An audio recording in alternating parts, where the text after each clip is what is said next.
Good night. Everyone's gonna have a good night tonight. Yeah, hey everyone, it's Wednesday night is Pontificators night, and we got a great show for you. I was a little startled. It went live a little bit quicker than I thought it would. But anyways, Art T Bear here, almost 40-year comic book veteran, and I have a YouTube channel here. Loving it. Have had it up for a couple years now, and working on it, entertaining the masses here every Wednesday doing the Pontificators show. So we have a great crew come in, and we basically pontificate things to death. We just talk subjects and kind of give pros and cons to them, and try to get in a little bit deeper dive than most YouTube channels do on any particular subject. So that's what we are going to do tonight. And so one of the things I wanted to get into was the Allegiance Arts thing. Oh my gosh, I gotta slow down here. Yeah, with the Breitweisers and stuff like that. I have a little bit of insight on that since Mitch and I were. Well, he had approached me about bringing Black and White and Chrono Mechanics to Allegiance Arts in the day. I still can't believe that that Comicsgate now has a history. We've been around long enough that we can actually talk about some of the stuff in past tense. We have history. We have stories to tell. So I'm going to get a little bit into that. And excuse me, I wanted to get in a little bit, talk about a little bit before I get the guys in here, and then get the guys in and see what they have to say about it. But before I go any further, let's see what we got here. I like a sign of life, always a sign of life here. So we got Jolly Green, hail. We got some good people in here. We got Keith, Bertrand. How are you? What is up, Art? The sky is up. Archgeek. Hey, brother. Hope you're well. Right back at you, and everybody in the chat. Everything's going well. We got Madness. Madness, one step beyond. Productions. Hail to the T-Bear. Right back at you. Where was the professionals? Well, two of the guys could not make it last night. So we decided if all six of us can't do the show, then it's not worth doing. Sometimes we'll do the show if one guy cancels out, but we had two. So we decided that we would move it back to this coming week, which will be Tuesday, and it will be on my channel as it was supposed to be this week. And we're going to talk about deadline craziness. So the craziest things we've ever had to do to make a deadline. And we've all done some crazy stuff to try to get these books out on time. So hope that answers your question, Mighty Joe. Hell, Art, and chat. Yes, hell to the chat. Con a blend. 36. Hello, fellow humans. Oh man, Big Raj. What's up, Big Raj? I had a friend. We just called him Raj. We didn't call him Big Raj. He's kind of Big Raj now, but I still wouldn't call him Big Raj because he'd probably kick my ass.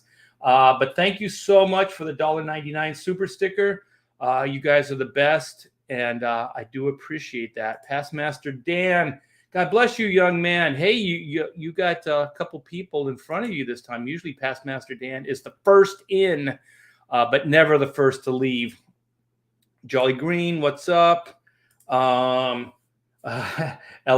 Kona Blend. Is that how you say it? Kona Blend. Let's see. We got a first question. Art, what is your main project or current independent project? I'm new to following you. Oh, well, welcome, Jolly Green. Welcome. I like to hear that stuff. I like the people that have been coming in and support. I mean, that's great. But new people are always welcome. So I'm glad you said that. Let's do this. Well, let's keep this up. And I'm going to share what the heck I've been working on. Yeah, this is going to blow your mind. So this is the work that I do outside of Marvel and DC. So this is Black and White Volume 2.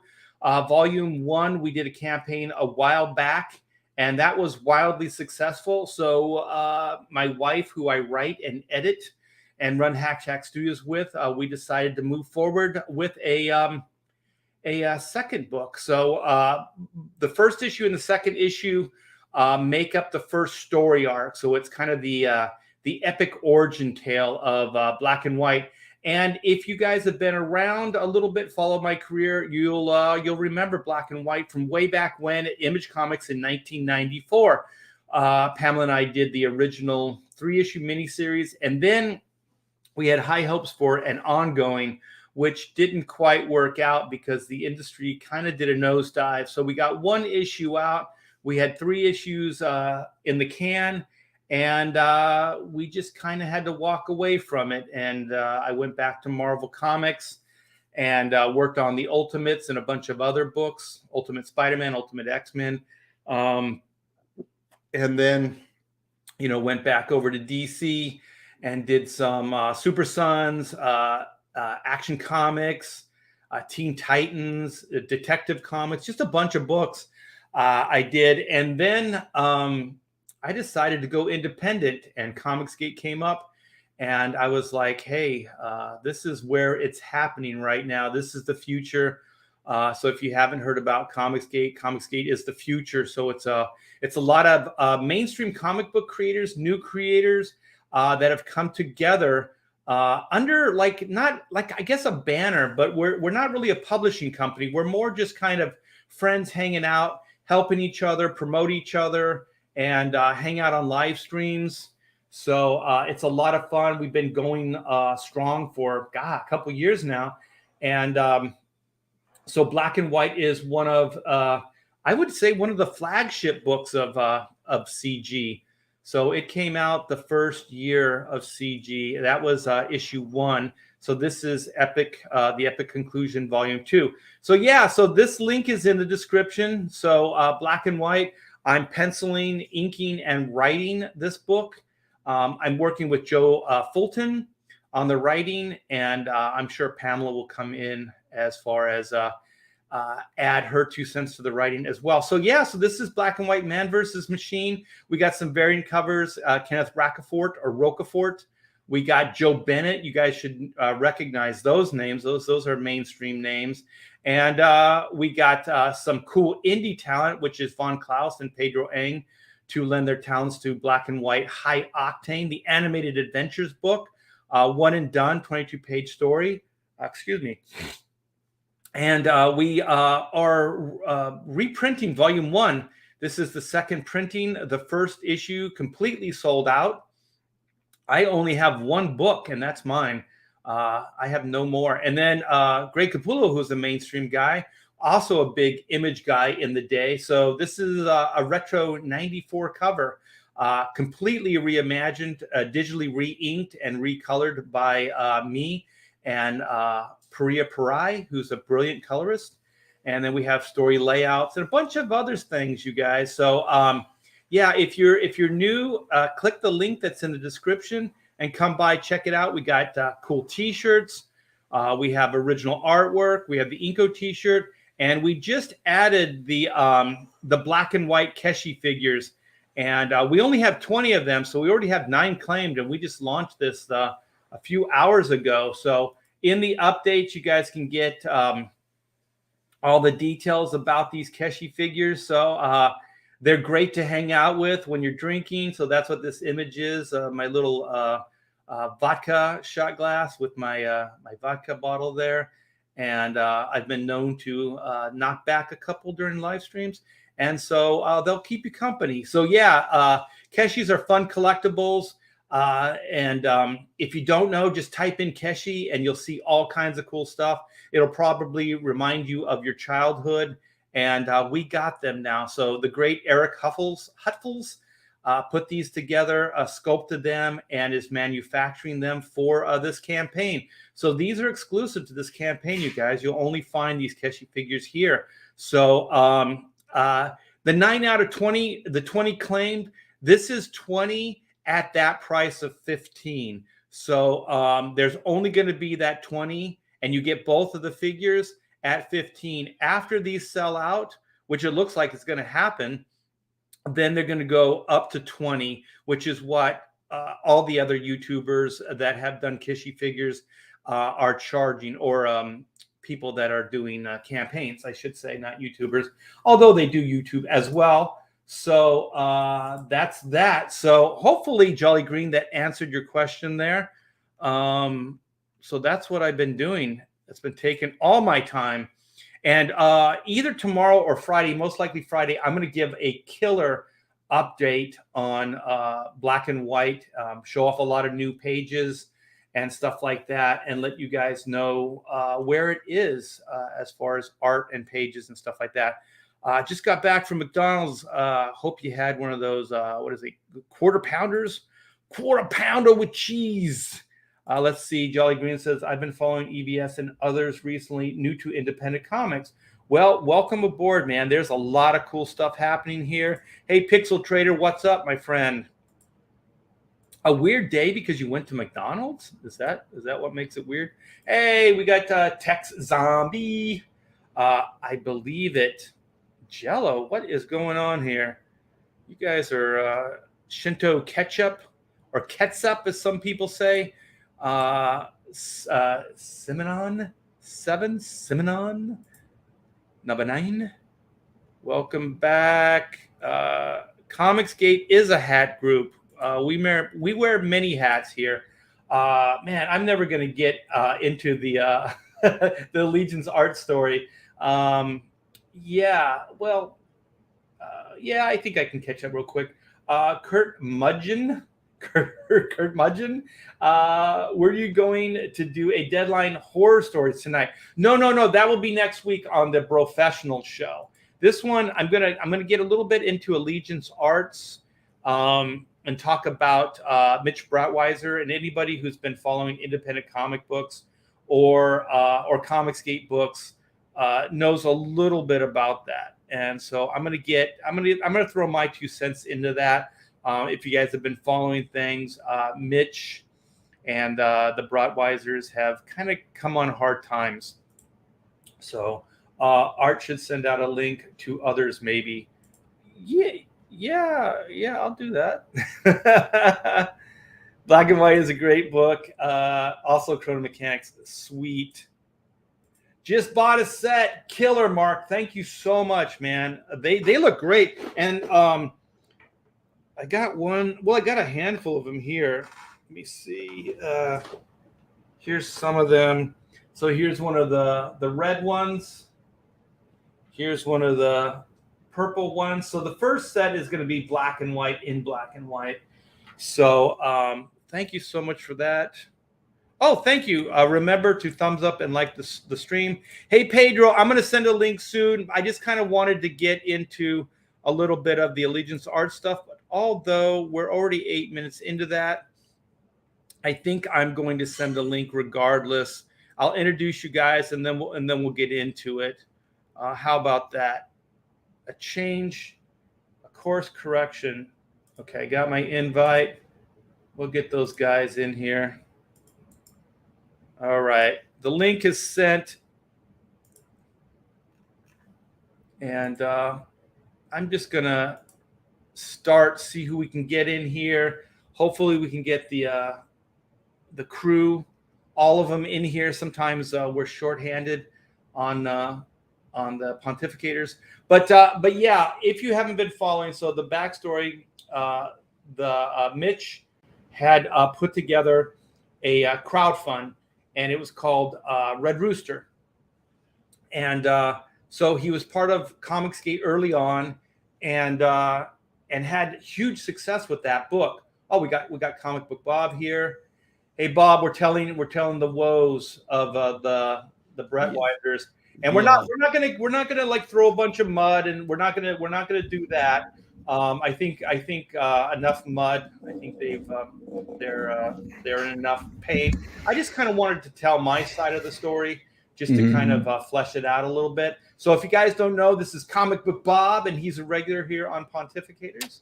Yeah, the cautionary tale. Yes, exactly. That's what I want to get into, and I really want to talk to you because I know you support a lot of the books, and kind of get your take on kind of, because I can give my professional take, but we can get like a guy that backs a lot of the books enjoys a lot of the crowdfund books, a lot of the CG books, and get your take as well as Todd Mulrooney's take. Rooney Dooney. How's it going, guys? It's going What's good, up, dude? man. Yeah. Yeah. You look, Yeah, you look and- clean cut, man. Did you shave up? I think I'm getting ready for that whole, like, I could be mall Santa. Yeah. I'm Is about, that it? I'm about to start trimming everything off, man, because it's getting to the point where it's like getting in the way and stuff. I don't know, Bob. I've been tempted to do like the short and then the long here. I would Yeah. never braid it. Some of those guys braid it. They Yeah. look like Captain Jack. Go with the go with the Van Dyke where it just comes to like a point.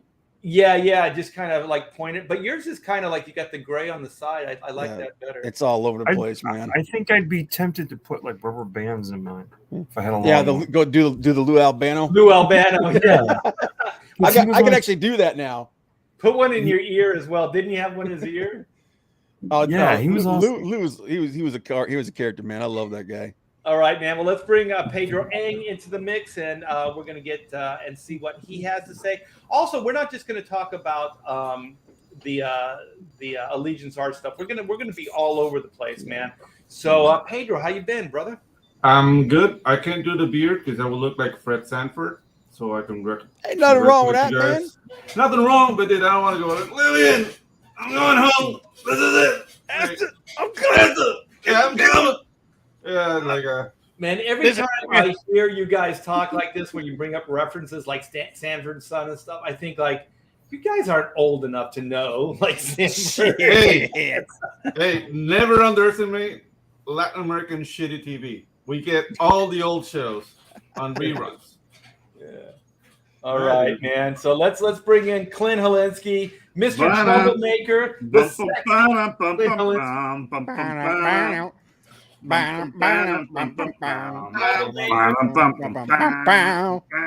My favorite part is that goes da da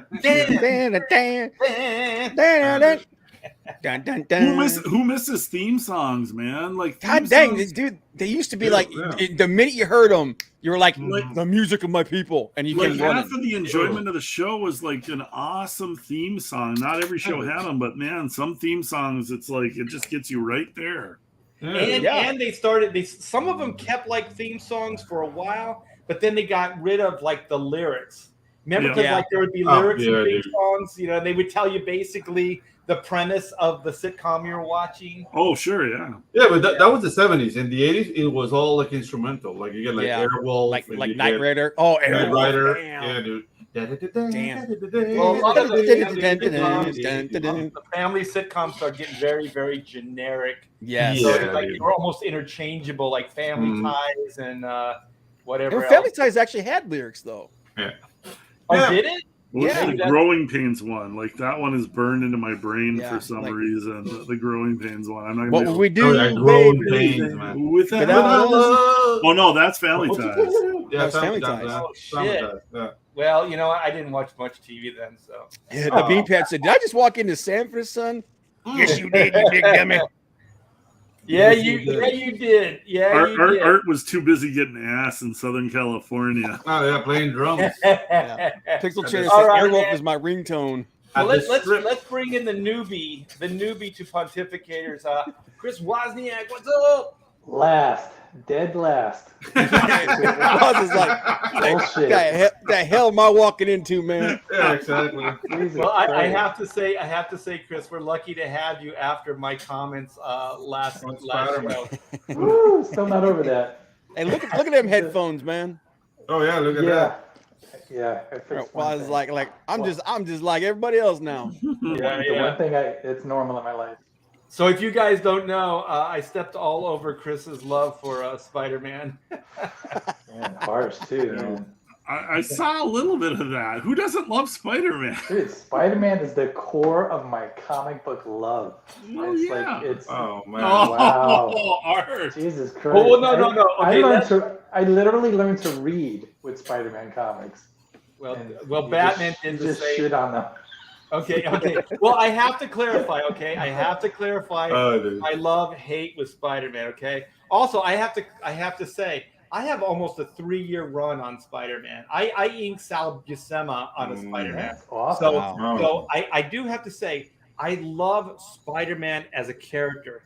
I don't like the Peter Parker drama. I was like, he's kind of a loser. So I like in Marvel team up, but not so much in his own. But okay, like, but to be fair though, when you were doing Spider-Man, Parker's a little different than he was in the 70s. Yeah, he became Parker, Spider-Man.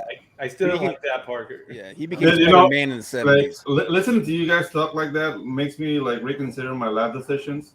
I worked on Spider-Man. Like I animated a commercial against cholera. This is like, wow, what have I been doing, man? Yeah, but Pedro, you have High Octane, the Fight Adventure, that I do. and you have Tropical Magics, which is in the description. There's a link there, so go click the link, go back that book. But I do have to say, like Spider-Man is a great character as Spider-Man.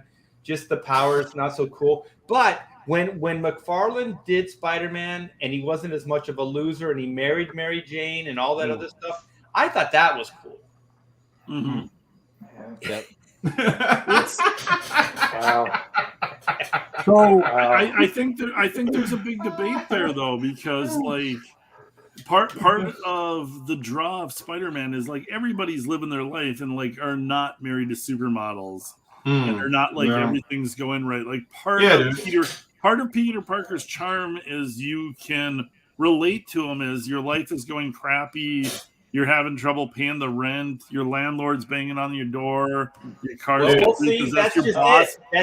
is a jerk, you know. That's just it. I couldn't relate to him. I couldn't. That wasn't my life. Again, every hot chick in Southern California. It is like being broke with a hot girlfriend, unless you're a pimp. I don't see that happening. Yeah, I just couldn't relate to him. I'm sorry, Chris. It's like you said, man. Art was too privileged. Art was being a rocker back in. Wait a minute. Did Chris say I was privileged? We grew up in a HUD neighborhood, man. My dad. I thought you said we grew up in a hut. I just was a loser. I thought you said we grew up in a hut. In that hut, yeah. No, that was Pedro. That was Gilligan. Wow. Hey, dude, I live in the jungle. Like, what am I gonna say? No. No. One One of these days, Pedro, you have to show your spread, it's a sweet. Your the layout of your land. He's got like a tropical paradise in the back. Yeah, it is. Waterfall and all kinds of stuff, man. Yeah, I'm gonna do a video like starting from the pool all the way to the back of the property. So, Pedro, that? come January, February, I'll do a video of my front yard and you do a video of your front yard, and we'll decide who's winning. Okay. Does it snow in your place? Snow is the least part of it. Okay. It's the 20 below zero. If you stay outside too long, you freeze to death. I'm a tropical entity, man. This color means no cold. Yeah. I lived in Canada. I know I don't like it. Yeah. Minnesota is southern Canada. Yeah. We're up here in the frozen north. Yes, you betcha. When we spend our entire winter dodging hockey pucks. That too. And that pesky black ice. Oh yeah, dude. All of those things are accurate. Yeah. It's already starting to get cold up here. Let me put it that way, man. It's beautiful here, man. I got 3 cords of wood to stack. Yeah, dude, we have no idea what snow is. Like for one Christmas, a mall put like an ice skating ring, very expensive, like generating just to keep it. Dude, everybody just broke their face against that ice because we don't skate down here. And it's like, no, what? You're not a lot of skaters. You're like when I went to school in Florida, man, and winter came and they got like a light dusting and they acted like the whole damn state was going to shut down. I'm like walking the friggin' class in shorts and shit.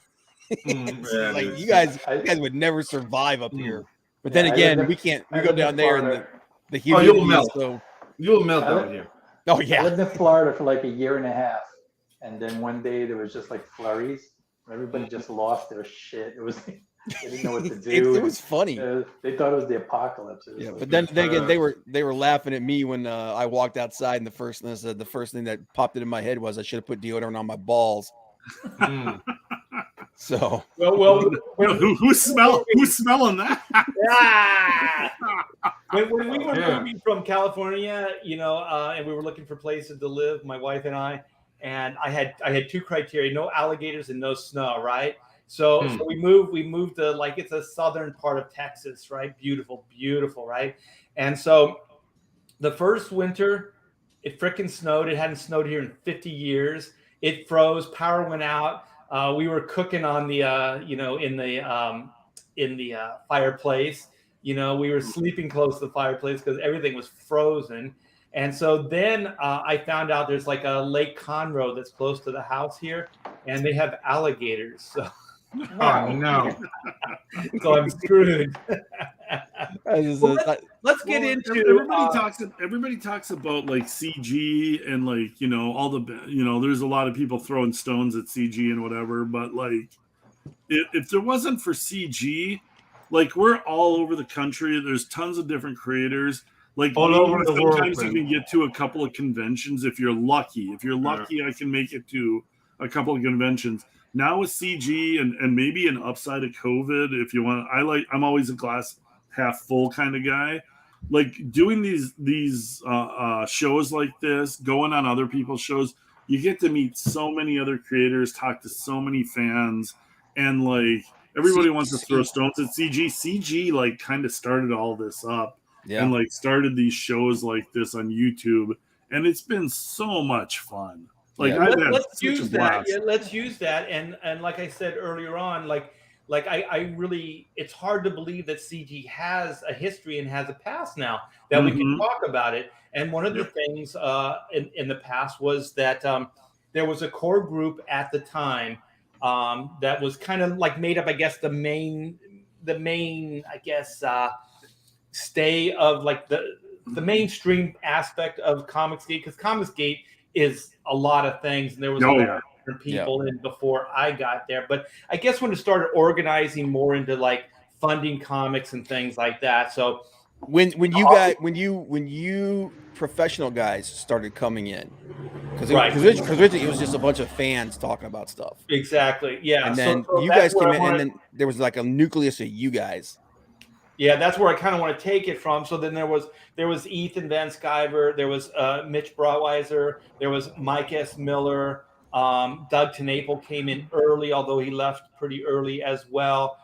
There was me, there was Kelsey Shannon, there was there was the great John Malin. So there was a handful of guys that kind of hung out and live streamed, and then there was like Cecil would come in, and there were all kinds of other people that did well, that didn't do well. There's all kinds of stories of like some of the early guys not fulfilling. What was the detective dead? Detective. Critias. Critias. Yeah. It was just a lot of people a lot of people got in over the head because they really didn't know what they were doing. You know, it was Critias, everyone was so excited, and then Critias is kind of a different story. So.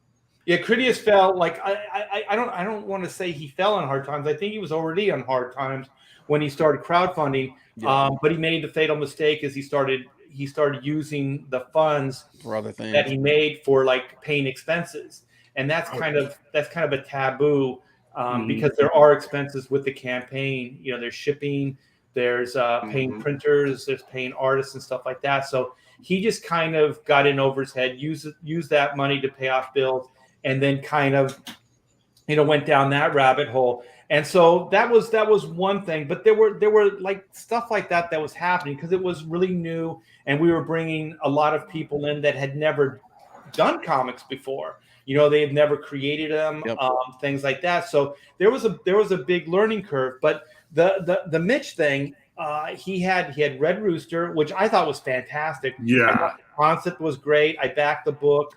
It looks so cool too. Mitch's art. Mitch is a fantastic artist. Just like his art is like, it's beautiful. Yeah, just top notch, man. And in those early days, I was like, holy shit, there's Ethan here, there's Kelsey Shannon, there's John Malin, and then there's Mitch Bratweiser, excuse me, and then myself. And it really felt kind of like we were renegades, like we were swimming up against the Punk rock. tide. We kind of taken on the mainstream. Some of us left the mainstream by choice, which was like what I did. Later, Shane Davis did as well. But some people were kind of pushed out because of politics and things like that. And I probably would have been pushed out if I would have just wore that stuff a little bit more on my sleeve, which I didn't. But once I got into Comicsgate, then you got that kind of cocoon, and you can kind of the water's nice over here.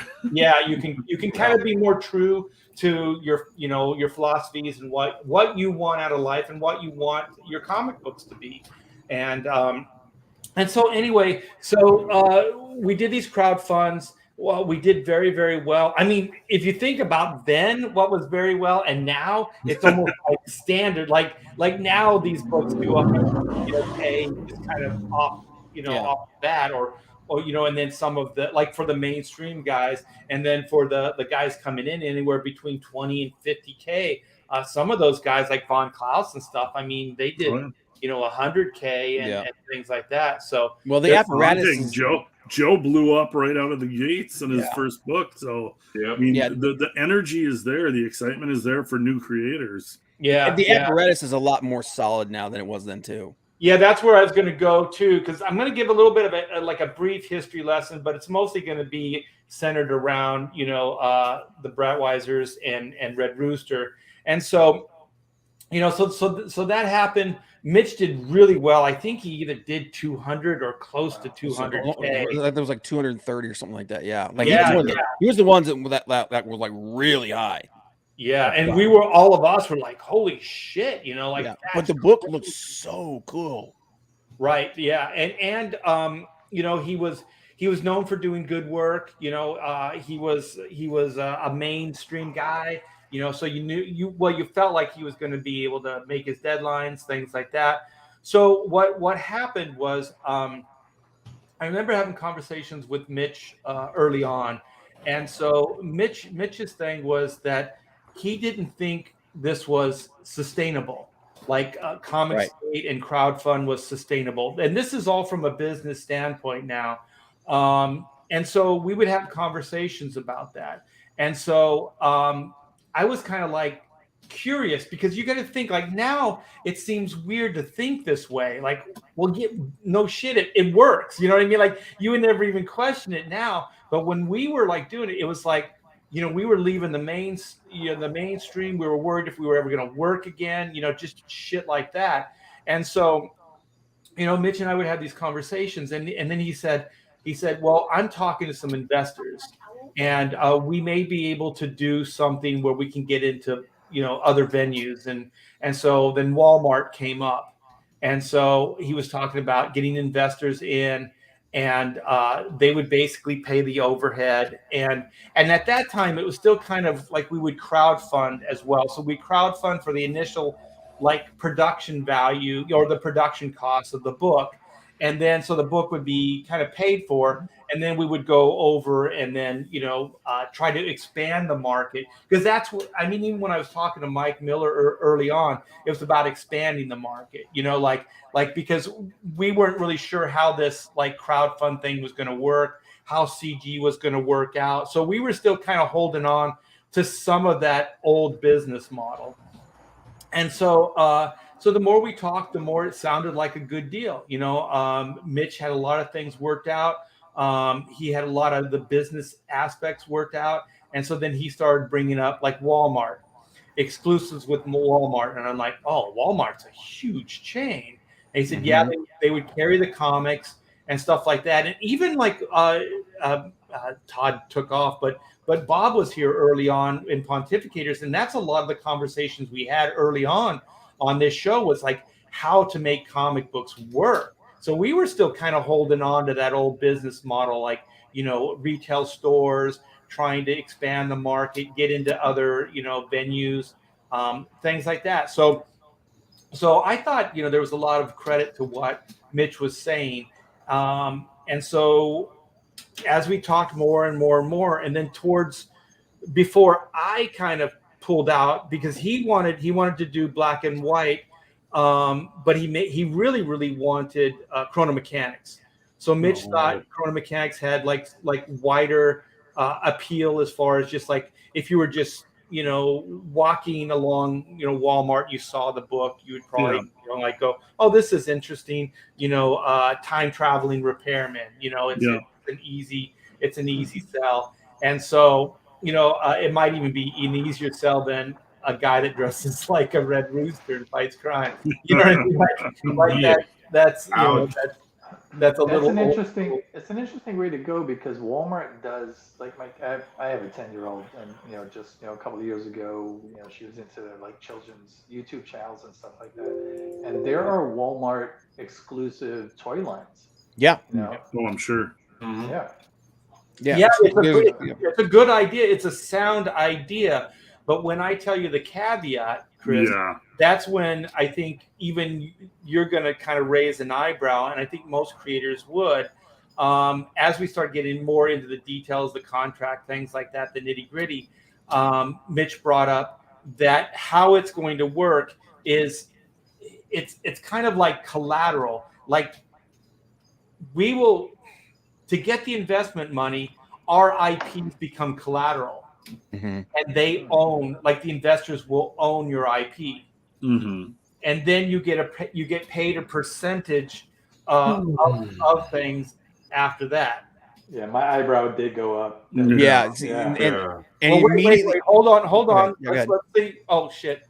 Let's see Chris's eyebrow. Yeah. There went, because it went way up. It was There you go. Yeah, that was a red light. And I'll tell you what, as a fan, because I wasn't really doing much of stuff like we are now. Like, I think Pontificators was just starting to get going when Mitch came out with that whole thing with Walmart and everything. That the first thing with my head was, man, you're deviating from the friggin' process, and you're like, now you're getting into the weeds, man.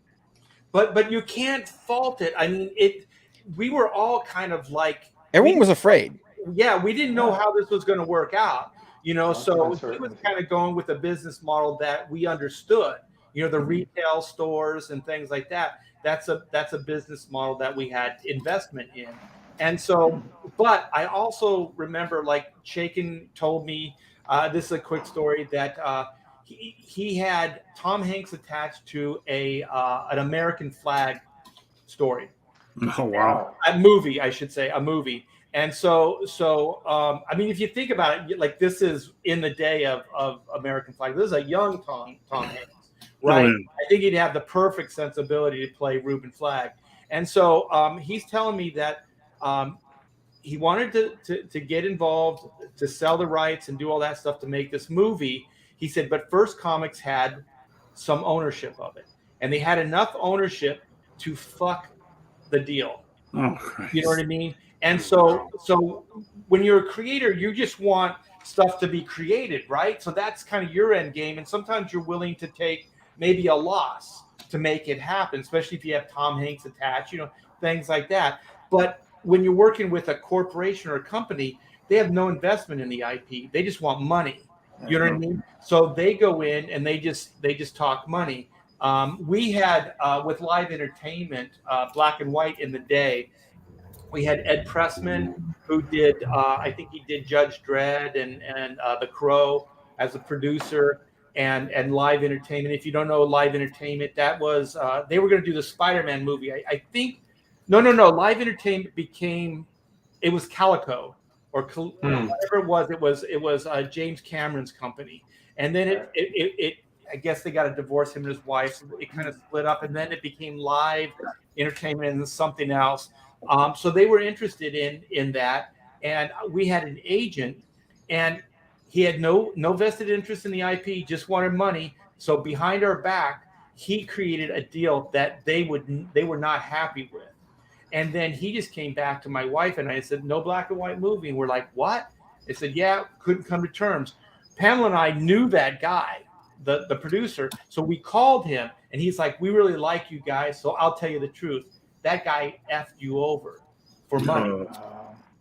He tried to get more money, and he wanted his production company to work on the movie. So he was trying to shoehorn their interest in RIP with this. So then, Pamela and I are learning, don't get involved with other parties. You know what I mean? Streamline it down, handle it yourself, right?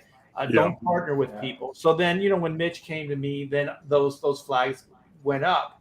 And I was like, well, thanks, but no thanks. So, long story short, he did get into, Mitch got Allegiance Arts into Walmart. They had displays, like special displays that they could kind of bolt onto, corners of aisles and stuff like that. And so then, how many books did they have, Bob? I think there was 4 initial launch. I think What were the books? Red Rooster, Bass Reeves. Those are the only 2 that I can remember. Nora Saga and the Nora Saga, and then and the Futurist. And the Futurist. Yeah. Oh yeah, the Futurist. When I found the display, I only found when I went there, the only books I found were Red Rooster and Bass Reeves. Yeah, Bass Reeves is looking good though. I mean, yeah. Oh, there was he had a crazy level of talent working on this book. All those books look fantastic. Yeah. Those books were good. Those were good books. Yeah. Yeah. The thing was though, you got to remember is that when those books hit, when they got into Walmart, he still hadn't fulfilled the campaign. Yeah, that's when the bad blood really started to flow. Right. That was. Yeah, that's a good point. So that's a perfect place to bring that part into the story. So then what Mitch was having a hard time is he was wearing, I think, too many hats, and I think he was more interested in the business aspects than the artistic aspects, which was finishing the book. So I do remember going on live streams early on with Mitch, and people in the chat would ask him, like, how's it going? How's the book going? Can we get some updates and stuff? And this is the first time I saw kind of a different side to Mitch, and I'm not going to speculate what was going on or why, but he, on the live stream, he said he wasn't going to do an update. And which was bad news. Yeah, he said at some point he will, but at this point he didn't feel like it was important. Well, when you have people in the chat asking for updates, that's important. Yeah. I mean, those customers, and that was something they learned right away when they got out of comics, is you need to deliver more than you promised. And that's just your business model. And you can't get away from that because, with the competition in every field, you have to be the guy that, people can count on, Yeah. And certainly, in comics in those days, it wasn't. And then Pixel Trader brings up another thing too, is that the books that even if you went and you got the books in Walmart was putting the sticker prices on the book. Yeah. And so like if you were a collector, they were not in mint condition, I would say. No, dude, the first week that I had to go to 3 different Walmarts just to find a display. I walked through. I literally walked through. There's 4 Walmarts in the area that I live in. I walked through all 3 of them, and then I found it in the 4th one. And when I found it in the 4th one, it was not where they were going to say that they were putting everything. It was way in the back in automotive, and it was and the display was shoved. It was not on. It was not just sitting up. It was laying inside of a friggin' shelf. And but not only that, but they're saying the quality of the books was the paper quality and stuff was not great. It was. Well, you get into a problem where everything that we're doing with CG and the crowdfund, these are high end collectible books, right? This is not just a throwaway floppy that you pick up, read, and then discard. I mean, these are limited run, highly collectible books, and they're all printed to the highest degree that technology will allow us to do. That was something else too, is that the books that he released, they were not the full book. He took Red Rooster and broke it into 3 chapters. Yeah, and that's because it wasn't done. Yeah. But the problem was with that is it was going into Walmart before the people that originally backed the book got their book. Yeah. Yep. So then that is kind of, there is an integrity issue there. There is kind of, Oh yeah. and I'm trying to be like non-judgmental. This is just kind of how it is. But like, I think your customers, your crowdfund customers, should come first. Yeah. You know, make sure they're happy, fulfill that, and then move on to this other. If he'd have done that, I think everybody would have been behind him a lot more. It would have been a big change for him. Yeah. Yeah. If he would have fulfilled his backers and then the books came out, yeah, that would have made a huge difference. And to not, Yeah, dude. And also to not admit that or not see that is kind of like rewriting history. Is like, because I've seen some of his anger at like people throwing shade at him online, and it's like, but some of those people like they don't need to be as aggressive as they've been, but fans that bought your book that paid for all of this do have a point that they should get. Yeah, dude. I'm gonna. It goes out to Walmart. Quick question for Art. Sorry, Pedro. Quick question for Art. Like, what shows were you doing with Mitch? Like, were those early Pontificators or no? I remember Edwin Boyette. Yes. I think we were on Edwin's show when Edwin would do the coming up in the live stream, and I had to bite my tongue because I'm not gonna try to step on somebody else's business, but I was kind of like, dude, just put an update, fucking start typing it now, just give, just be accountable to the people. So I do want to say something, and I'm not saying that Mitch is like this, but I remember talking to a friend of mine who's a musician friend, and we were talking about there are some people that hold the fan in contempt, like they're artists. Oh yes, you might know some. Yeah, maybe Clint, maybe some of you guys know that they're kind of like the fans don't know. Like they don't know good comics versus bad, whatever. They don't understand my artistic struggle with trying to achieve my vision. Yeah, and so I don't listen to them. That kind of thing. And so I kind of felt that maybe there was some of that, that was going on with Mitch. And I could see that. And Mitch had kind of thin skin too. That's not good.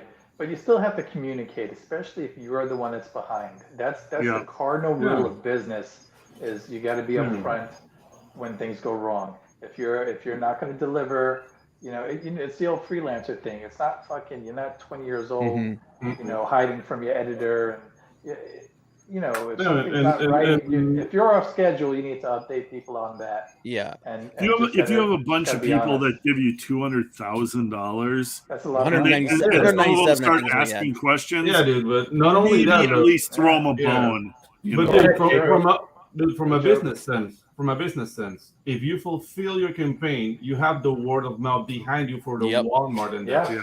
But the thing was a missed opportunity. Like Red Rooster has no word of mouth. I'm pretty sure. Like, I'm gonna pull a Scott Kurtz here because who the hell am I compared to Mitch? But I hear nothing from Red Rooster. From some people, like, I read it, it's a great book, but there's no like impetus behind it. And just put in your place somewhere where people can see it. Like, you need that word of mouth, man. And I bet you most of the people that supported that book in Walmart were CG people, the people that backed his campaign. They just wanted their freaking book. Now here's the thing. I think what it comes down to is Mitch didn't want to deal with the business side of things. He wasn't looking at well, that's the thing though. That you gotta remember, this is in the nascency. Nobody had really done this stuff in that whole core group and everything. And every one of the original Comicsgate creators who put books out, everybody stumbled. Everybody did. This is where I'll give him the benefit of the doubt. I don't think that he didn't want to deal with the business aspect of it. It's when you run your first crowdfunder, and you know how you're not gonna find all the problems until you go all the way through your first crowdfunder. And there are gonna be problems. There are going to be difficulties. There are going to be things you didn't anticipate until you've gone all the way through it. The problem with Mitch, shipping and delivering, you can be the best artist, the fastest artist, and have the book finished and then you get to printing and shipping and delivering, And everything that falls is going to apart. trip up everybody because most comic book creators have never dealt with that part of the business before. Yeah. Yeah, Chrono we got done early, and we ended up shipping late because of printing problems Yep. and shipping and all that other stuff. So yeah, It'll get you every time. But just to clarify, Bob, where you were saying like the business, like business, you don't think he's a businessman. I think, and he said it. Mitch has said it. He has more interest in the business part than even drawing the book. I just don't think he knew how, though. Those are his words. Dude, But you don't get into Walmart. My point, Clint. So Sorry. And you have that part, but I think what he was doing is his interest was going from drawing the book and customer service to just business. You know what I mean? And we all know, we all kid like, oh, we wear many hats here, doing these books. Well, those were two hats that he was taking off and hiding them. You know what I mean? And he just had that one business hat on. Because I remember talking to him at the time. It was all that. It was all putting the Walmart deal together. It was all the business stuff. But, when you see how he kind of behaved, you realize that the customers were kind of put in the back. You know what I mean? And that the drawing of the book was pushed into the back. And the problem with that is that it has to be all those things. Clint, you've been in the middle of this. It's all those things. It's you're juggling the book, selling the book, keeping the customers happy. And on a first project, and on a first project that turned out this big that you got all this money for. And here's the other thing: getting your book in Walmart. I mean, that is like moving mountains. Like, tell me another comic book creator that got their book in Walmart, and tell me that comic book creator that doesn't think this is a big deal. This is going to be a game changer if I can pull this off. But then getting your book in Walmart is a whole other slew of problems. Yeah. Like you said, getting his like he was I don't have any idea how it works, but like his whole fancy packaging thing was shoved in automotive, like you said. Like these are problems you don't foresee as a comic book creator. And those are problems you can't control. He can't go to Walmart and say, I don't like where my books are displayed at. I want this. Also with Walmart, let me read this let me finish up. Okay, so also with Walmart, it's a pay to play. Like they had investors that were investing into these IPs, and for their investment, they were getting the IP. They were owning the IP. And so for that money was paid to Walmart to buy their way into Walmart. Walmart never saw like the success of Comicsgate and said, hey, man, we'd love to bring your comics into the stores. It wasn't like that. It was pay to play. And pay to plays in bands too. Pay to play it's not cool. Yeah. It's not cool at all, man. Once you start talking about owning my IP, I'm out of the deal. That's the end of that conversation.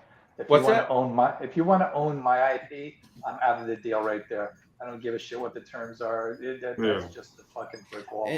But okay, go ahead, Bob, and then I'm going to read this. Well, the question I want to put the question to you, and there's actually someone Brian. Well, hold that question then. Let me read this real quick. Yeah. Mitch's problem was greed. He saw the Walmart deal and decided to ditch his original. I don't think that's what it was. No, I'm not sure it was greed. I think he sincerely wanted to expand the market. Yes. But I think what he did was he got tunnel vision.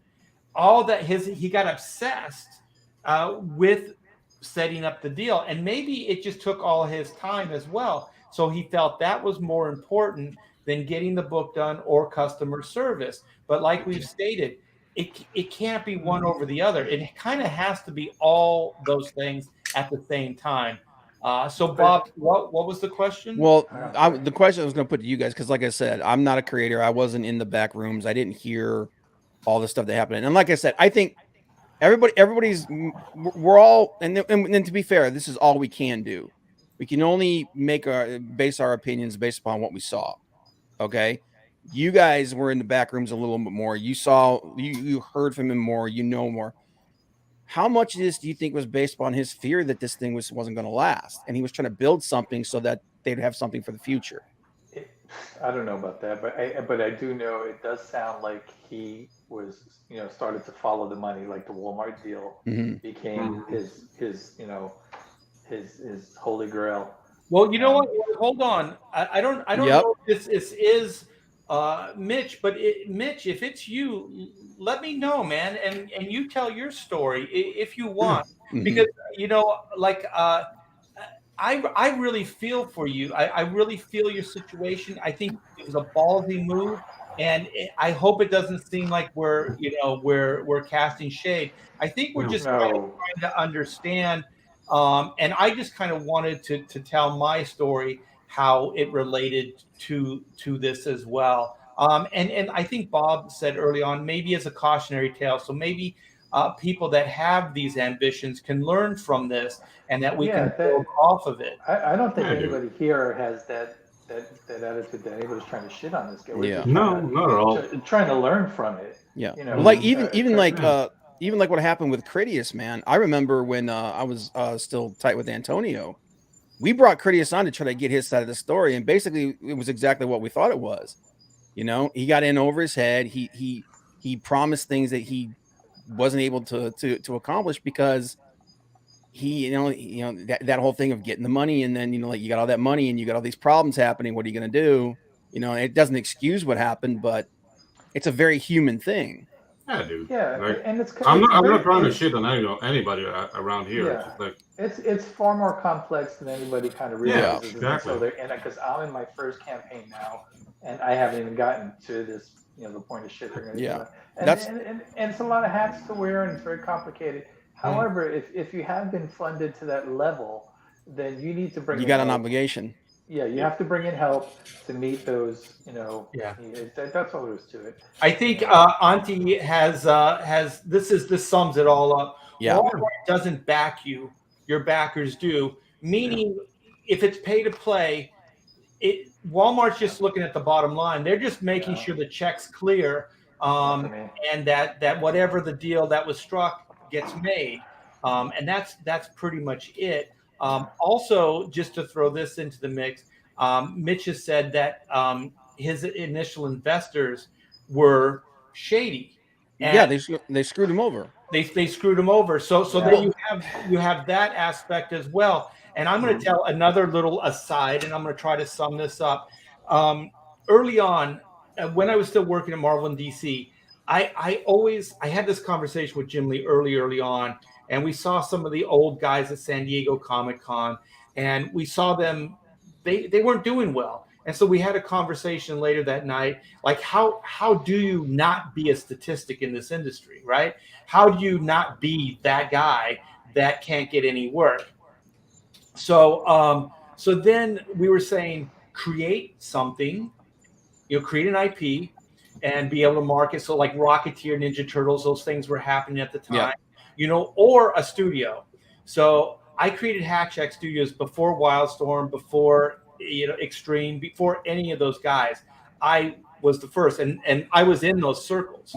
And so then I was putting my money where my mouth is. And then, Jim had this great idea that we do this indie book. And then since we didn't have any time because we were working on our monthlies, that each one of us would do like 5% of the work or 10% or 20% of the work. And then somebody else, and we would just kind of jam on a comic book.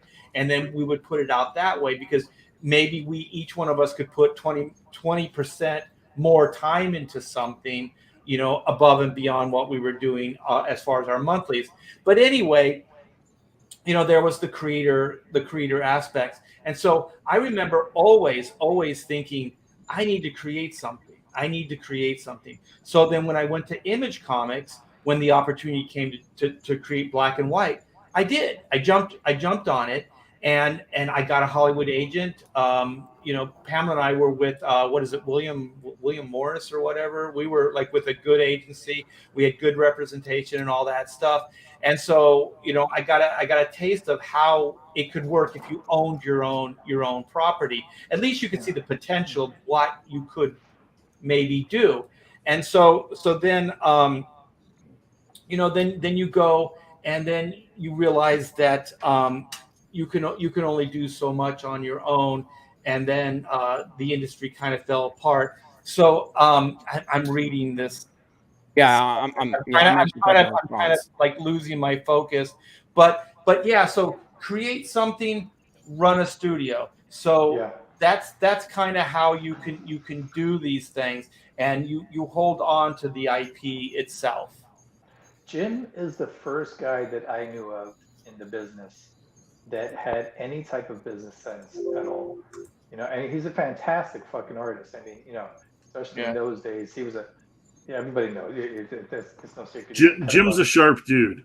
Yeah, he was a super cut above everybody else. But I mean, doesn't he have a business license from not Harvard, but No, He's he got he a, was yeah. going for his medical license. He okay, did in but psychology. His dad's a psychologist, but I think he did minor in business or something. yeah, Yeah. but he's the first artist that I knew of Mm. that took it upon himself to Yeah, understand dude. the other aspects of making comics, the publishing and the marketing and everything. And he went, whole hog into that and took it upon himself to learn it. Like, I have a question for you, Art, because you may know better than me. But in those early days when Jim first skyrocketed, it, it was, as I understood it, and this was just what, the speak around the office and everything, is that when Jim took on the X-Men, when he first got on board, that he had, the business sense to he was just penciling, he was doing like the layouts of the big figures and everything, and then he hired Wills Portasio and paid him a full page rate to do backgrounds because Yeah. he knew on the back end the X-Men royalties would pay off, and so he fronted the money and paid a full page rate just for a guy to do backgrounds because he knew the X-Men books, were, Well, in those were days, a lot of that stuff was piecemeal and it was jammed.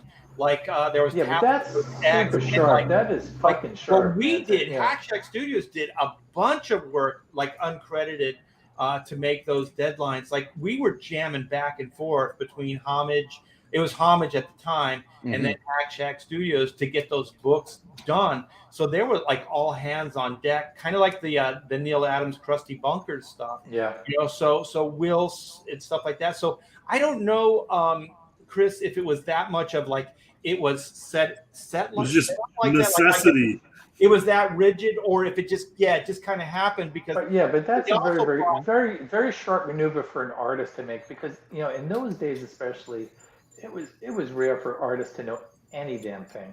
I mean, guys would just kind of draw pages and be happy they got a paycheck. But the and not- deadlines were so tight, and when you were on a book that was like popular, like I was a background guy for a lot of stuff at DC, and like Yeah. not credited or anything, but like I worked in a studio and I drew backgrounds, I penciled, I inked borders. Yeah, I did It's too. I mean, there's a long history of guys kind of breaking their teeth in the industry, being the background guy, the border guy, the fill in inks guy. And it's just like these books are monthly and these Yeah. guys are hauling ass, and it's like we got to get this done. So we I mean, can't print blank pages. not knocking Jim's business sense, but I just like for if you use Wilson as a background guy, I think it was out of necessity. And like what Art's saying, those guys were jamming on those pages just to but that business model, at least as far as the West Coast guys was concerned, Yeah. I'm going to take credit for that because Hack Shack Studios, we did that way. So I had Trevor Scott, who became that Jim Lee's first hire. As far as inker, Danny Mickey, who was Extreme Studios Rob Liefeld's first hire. Why do you think you guys blew that shit to fucking those pieces, guys knew, man. yeah, those guys knew their shit. And so the thing is, that's like Jim got to see that every month. So he started piecing stuff out as well because they had an apartment in La Jolla or wherever, and the bullpen was the living room, dining room area of an apartment. And so I think Joe Chido worked there, the colorist, and Carl Alstetter. So they both had, because it was a 2-bedroom place. So those guys lived there. And so then they had this bullpen. So those guys were all jamming, and Carl was doing backgrounds. And I remember when Carl came over to Extreme Studios and I started inking Carl, I was like, holy shit, Carl, I've inked you before. He goes, Wow. yeah, uncredited, but I did Wow. all like Jim's backgrounds and stuff That's like funny. that. That's I could crazy. tell by the line that it was him. But Yeah. let me get this, because I do think this is Mitch, and so this is hopeless. I tried. I did this out of love. It was my life's work. Uh, I think it meant none. I think it meant none of you will realize. of you really know. Everyone has their narrative, true or not, and I can't control it. Yeah, dude. And like I said, I mean, I do think it was ballsy uh, to do what you were doing. I was all on board, and I would have done it if I didn't have to give up my IP. If I didn't have to give up my IP, Mitch, I would have been right there with you, brother. I mean, we would have been putting Chrono Mechanics in Walmart. I just couldn't. That was the one caveat that I really couldn't do. Oh, that's what I was going to tell. That's where I was going. I've done that before. I met at Hack Studios. I was going to create IP. We're going to be an IP farm. And so I did meet with investors and stuff like that, angel investors, all kinds of different investors. And what they want is they want collateral. You know what? They want collateral. And so I remember No talking way. to guys, and That's they were that like, backdoor bullshit. yeah, they were like IP or your house. Dude, So, eat a dick is they what I wanted, have to say to that. yeah, they wanted me to put my house up as collateral for this business venture. And you know what? I believe in myself, but I don't really, I have a hard time trusting like people outside of that and things that I can't control. And these guys are sharper than I'll ever be. You know what I mean? Like, and the thing is, I have a friend that he runs a business, a very, very successful business called Stupid Idiotic. I told Clint about it. It's in Vegas. And so he said that he never really wants to get in bed business wise with anybody that clearly doesn't get it and it doesn't understand it, and that is solely about the money, because then it is kind of heartless. You know what I mean? Like they don't care about the property, they don't care about black and white, they don't care about chrono, they don't believe in those things. They just believe that it will, because Marvel or whatever the business model is, that they can make money off of it. And so then that's almost a conflict of interest in a way. I think a lot of creative people don't understand that that's the back door to take your fucking business away from you, and you need to learn that lesson out in the business world. I branded a company. It was a startup, and I branded it, and I was the art director at the company, and it went from like nothing to being a $12 million company. And then we had corporate raiders come in and just take I came to work one day in Manhattan and found the office fucking barricaded with an armed guard out front, and the owner who started the whole thing, wasn't allowed in. And that's the goal. And you just need to know when you see a clause like that in your contract and you go, oh, that I wouldn't do that or this or that. That's gonna happen. If you see it can happen in your contract, it's gonna happen, because they have set you up to fall for that, and it's just, it was one of those things where there's a guy created a company out of nowhere and grew it to be, very, very profitable, not very profitable, but $12 million in less than 2 years is you're doing okay. Right. And then you had some guys come in and promise to put in money. And then, like within 3 weeks, they fucking moved in and pushed them out. So it's not you're absolutely right when you saw, oh, my IP is on the line as collateral to back out. You did absolutely the right thing, because they would have taken it. And they did screw over Mitch. So the long story short, let me kind of we'll go ahead, Bob, and then I'll try to sum it up. Well, I was going to ask you a question of that, because I remember, like I said, man, I was here from the friggin' start, man. Like even before you guys were here, I was part of Comicsgate, and I remember, and I wonder how much something like this might have been part of what steered the ship for Mitch. I remember Doug Tenaple talking about when you give your license to do other things, and he said just sell the license. Now I wonder if that mentality maybe had an effect there, because like I said, I don't know how tight you guys were. I don't know who talked to who in the back, in the infamous green room, you know. So like, but I remember specifically Doug at one point was like, because they talked about like Earthworm Jim and all that stuff. He's like, just sell the rights. So you have people, I think, that were coming from both. But selling the rights is different than this. Like if you sell the rights, you just go, okay, Warner Brothers is going to come at me. They're going to pay me $250,000 for the movie rights to black and white. So then I negotiate it like, okay, you have it for 5 years or whatever you can negotiate for. If you get a movie made in that amount of time, that's it. You have an exclusivity to it. I still have publishing rights. Like there's certain things that you would negotiate in different levels. Yeah, I would still be able to publish. Like I remember talking to oh my gosh, I'm blanking on the name, the Rocketeer guy before he, Dave Stevens. R.I.P. Dave Stevenson. Dave Stevens. Yeah, he said that that he did sell the Rocketeer rights for the movie to Disney, but he retained all publishing. So so he kind of got snookered on the deal. The Hollywood story is always you're going to get effed the first time. Your first sell, you're always going to get effed. So he kind of was like, well, I was able to buy my house, pay off my debt, whatever, with the money that I got from the Rocketeer movie, but I retained the right, so I could always do what I've always done. You know what I mean? So it didn't really mess with the way he looked at it. Way of life, you know what I mean? He could still put comic books out there. He could still, license it as far as print material. So that's I mean, on your first deal, that's not the worst road. You know what I mean? Because he's right that he did go and pay off his house and everything, and then he could keep doing the book. That's an interesting property because it did have that kind of appeal, broad spectrum. I mean it.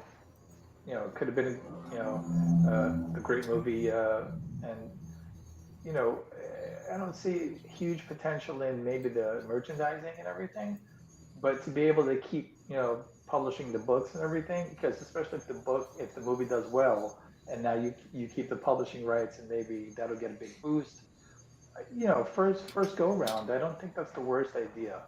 Right, and he got something out of it. Like if you get something out of it, he got okay money. I mean, if that movie would have been $1 billion, kind of franchise, then he might have been screwed even worse. But the way he looked at it, and think about it, in those days, I mean, nobody made that kind of money. No one sold rights to Hollywood. You know what I mean? Like that was very rare for that to happen. So the way Dave Stevens looked at it, it was a win-win. But screw the evil mouse. Almost all deals are like this. I talked to Matt Groening or Groening. I don't know the Simpsons guy. Simpsons guy, and I only met him once. Yeah, he really liked Chrono Mechanics, and I think I got a quote from him somewhere around here. And he told me, he said, "You will get screwed your first time out." He said, "I got destroyed. I heard that story. I sold Simpsons to Fox. It was a horrible business deal." And he said, if it didn't go on for, I think he said 11 years at that point, he said, I wouldn't have made any money. And he said, when I sold Futurama, I made more than I did all those years on The Simpsons. I've heard that. Yeah. That he made more money off of Futurama, which, well, I mean, you look at The Simpsons Futurama, it's not even close, but no. But it's not a bad show. Futurama. It's not a bad show, man. No, it wasn't. It was just Futurama was fun. This is like known everywhere. Yeah. Another interesting story in the same vein is Kevin Eastman, because like back in the day, this is just coincidence, but like when I was a kid, I think it was 18, 19 years old, so I worked in an answering service, and he Solson Publications was doing Ninja Turtles, and Kevin Eastman would call every day, like fucking screaming and bitching, "You stole my shit, and you're publishing, and you're not paying me, blah blah blah." And that was Rich Butler's company, Solson Publications, and I just like I just got to the point where I was like, dude, I got to tell you, this is not the office. This is just an answering service, and you need to go get a lawyer. And he was like, really? And I was like, yeah, this number that you're calling, you're never going to get in touch with anybody. We're just taking messages, and you're being fucked over. Go get a lawyer. And he went and did Getting the that, you know. runaround. Yeah, but then I met him. I met Kevin Eastman again like years later, and you know they had done 2 Ninja Turtle movies, I think, at that point, and he said he still hadn't made money off the films, you know. So it was just, you know, I mean, Ninja Turtles was a fucking phenomenon, you know. He must have made money at some point, because I don't think he was Yeah. dating Julie Strain because he was handsome. Well, I think he probably, you know, he probably finally made money on the toys and everything. For Yeah, exactly. I was gonna say, like, those films were everywhere. I think Yeah, it was merchandising money, but he said he literally said he hadn't made anything off the films, you know. Wow. I can see that. And the thing with the Ninja Turtles, I think there was a liaison, like there was somebody that believed in the Turtles, I think, and that brokered those deals. So I'm not sure if that entered into, you know, how much money was divvied up. You know what I mean? Because it's weird because when there's a person that handles the money, they usually end up getting a better deal than the damn thing. And that's kind of always been, you know, it's weird because the thing is, like, we're all pretty slick guys, and I know I could be a millionaire. Like I could be 100 times more successful financially than I am right now, but I know what I would have to do to get there. And the thing is, I'm a creator. I want to create stuff. So the main thing is, don't do that. You know what I mean? Just invest in companies. Just invest in companies and then buy and sell. Because as soon as you're invested heart and soul, you're screwed. You know what I mean? It's over. Because that guy that can turn on a dime, that guy that has no connection to whatever it is, that guy can mercilessly walk away from it or sell you down the tubes or whatever and go on to the next profitable thing. And that's what they do. And so the less connection you have to it as far as heart and soul, the better you can be as a businessman. I'm not saying it's right, and I'm not saying it's wrong. I'm just saying it is. But the problem with what we do is you're just saying it works. Yeah, you're just saying it works. Like, we're not making any like moral assessment here. Right. But yeah, that's the thing. Like, you have to know how to drop it. And if this is a labor of love, then you're gonna end up with the hot potato in your hands. Yeah, you're going to get screwed probably. The real problem is how do you divorce yourself from all the fucking work you put into it to get to that point where other people are interested? It's crazy because you do everything on your own. You do all the creation. You fund it, and it's fucking a tremendous investment.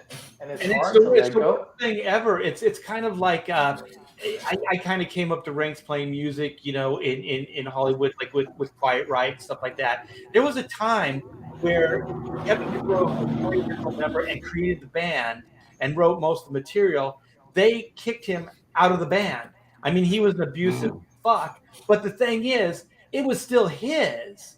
You know what I mean? Like, how does this happen? You know, how can you create something, put all that time, all that energy, you know, and then just boom.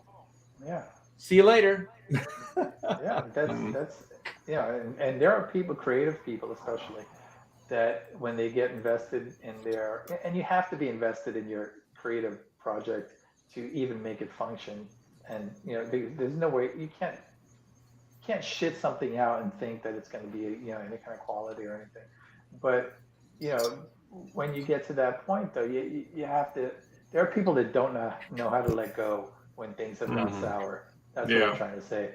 You know, and you know, they just hang on and get bitter, and you know, and if you don't know how to recover from that, you could throw your fucking life away. You know, just Well, the good thing about Mitch is he's got some mad ass skills. That dude is a major. Oh, he's an amazing artist. He's a great storyteller. He creates good IP. So if anybody was going to, you know, bounce back from this, it would be that guy. So I mean, I hope, you know, good things for them. I don't hold any, anger towards them. Hopefully other people don't as well. And that Mitch, Yeah. and Elizabeth can move on. I would say they always had the best of intentions. Yeah, I would just say it got very complex to pull it off. I think all the of us way they hope to. Yeah, I think everybody here supports them, but it's a cautionary tale, sadly, But because I just learned of this, earlier this morning and before lunch, and as soon as I read that, because I was in a very similar situation. Hold on for a minute. Hey, Chris. I'm not Chris. Bob, take the show. I'm going to go use the restroom real quick. Okay. Yeah, but I was in a similar situation with an investor who turned out, I got to watch my words because he's fucking extremely litigious. Oh, yeah. and but he, how do I say this? Pedro Cuidado. Is having... Yeah. Right, Pedro? Having governmental issues. Say it in Spanish. With some of his behavior. Say it in Spanish. Say it in Spanish, They can't hold you in court if you say it in Spanish. Oh, really? Is that true? How do you say RICO charges in Spanish? Está teniendo problemas fiscales con el gobierno y lo van a meter preso por maleante. If you say it fast in Spanish, I don't think they're going to hold it against you in court. Thank you, Pedro. Pixel Trey actually brought up like the whole thing with Rob Liefeld and Bob, I've got one story tale off of that. Investors in comic book companies, there's always like those like super indie, especially back in the 90s. There were like, you'd see them in the back of Diamond Comics where they would pop up and they'd last for a month or two. And like breaking into comics, I worked for one of those. And it was like a dude, it was like totally the 90s. There was a dude. Everybody had long hair. Everybody was sort of in a band. And like this buddy of mine that I don't even remember how I knew him, his cousin was the investor in our comic book company. And his cousin ran a chop shop out of Kansas City. Oh, Jesus. Like downtown Kansas City. And like, I don't know if any of you guys have been to Kansas City, but it's different than northern Minnesota. It's a great barbecue town. It is a great barbecue town, but it is different than northern Minnesota. And that, like, I was a small city kid, and I went to the comic book convention, and like we saw the chop shop, and like we were hanging out, and I'm like, wow, this is wild. Like, I know where the money's coming from, but I'm not going to ask where the money's coming from. Yeah. It's like, I'm getting to draw comics, and this guy's paying me a good page rate. And it was like... it's hard to back out of that situation. Because and I didn't want to back out. I wanted to keep drawing comics, and I was like, this is a good deal for me. Well, there's also the whole thing with being, Let me get the super chat. Yeah, go for it. 200 Watt Studio for $5 super chat. Thank you. I feel bad for Mitch and Betty. Original backer here. Same. I back. Yep. I have problems with how it was handled, but I hope they recover from their devastating losses. So just to let you guys know, they lost everything. They had to sell their house. They lost everything. So I guess he was honorable in the sense that, and I don't know the details, but it sounds like he had to pay back investors and stuff like that, so he had to sell his home, stuff like that. So he paid the ultimate price, and that's a shame because usually these stories go, oh, you know what? His back was against the wall. He leveraged his home, and then Walt Disney was able to secure the last bit of fundings for Disneyland. You know what I mean? Because they usually end up with like a major leap of faith and then having success. You know what I mean? And that's like when you sell your home, you do that stuff. I mean, those are leaps of faith. You know what I mean? Like that's beyond really intense. All right. Something happened when you were away. We can say controversial stuff in Spanish, so it won't be legally binding. Dude, are you kidding me? Yeah. Great. So yeah, everything you need to get off your chest, send it my Okay. way. I'll say it in Spanish. And I only know enough Spanish to get myself in trouble. Yeah, I know enough. I grew I'll up say in it Puerto in Rican a neighborhood. very thick Panamanian Spanish, so it's like extra layer of security there because nobody's Are there any comic book conventions in Panama? Yeah, there's one. It's El Comic Con, and it sucks. Oh, don't say it sucks. Yeah. I was going to say we should all go to the. Actually, we should make it cool. Like, dude, I'm thinking about not like taking that over, but I want to do like I'm calling it Jungle Con because whatever.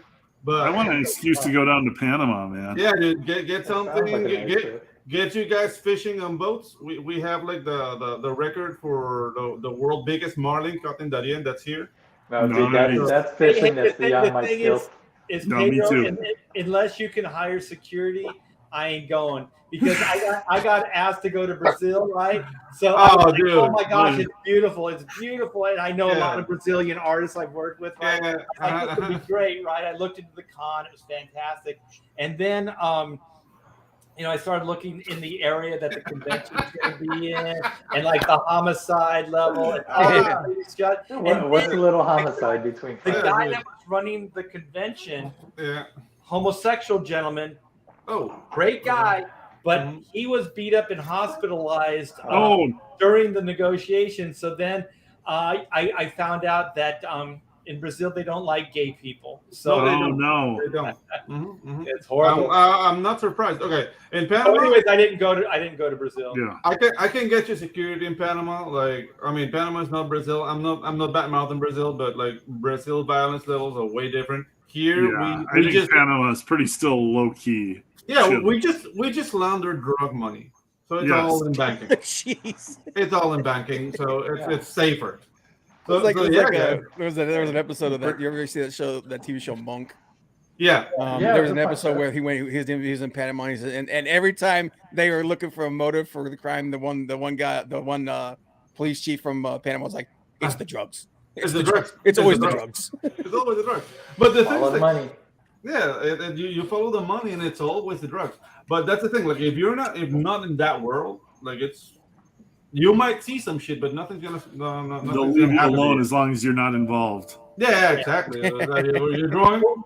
Yeah. Does anybody have the next subject matter? You guys want to do another Can I? topic? I go for wanted I wanted to jump backwards for a second. I just super quickly wanted to tell my American flag story.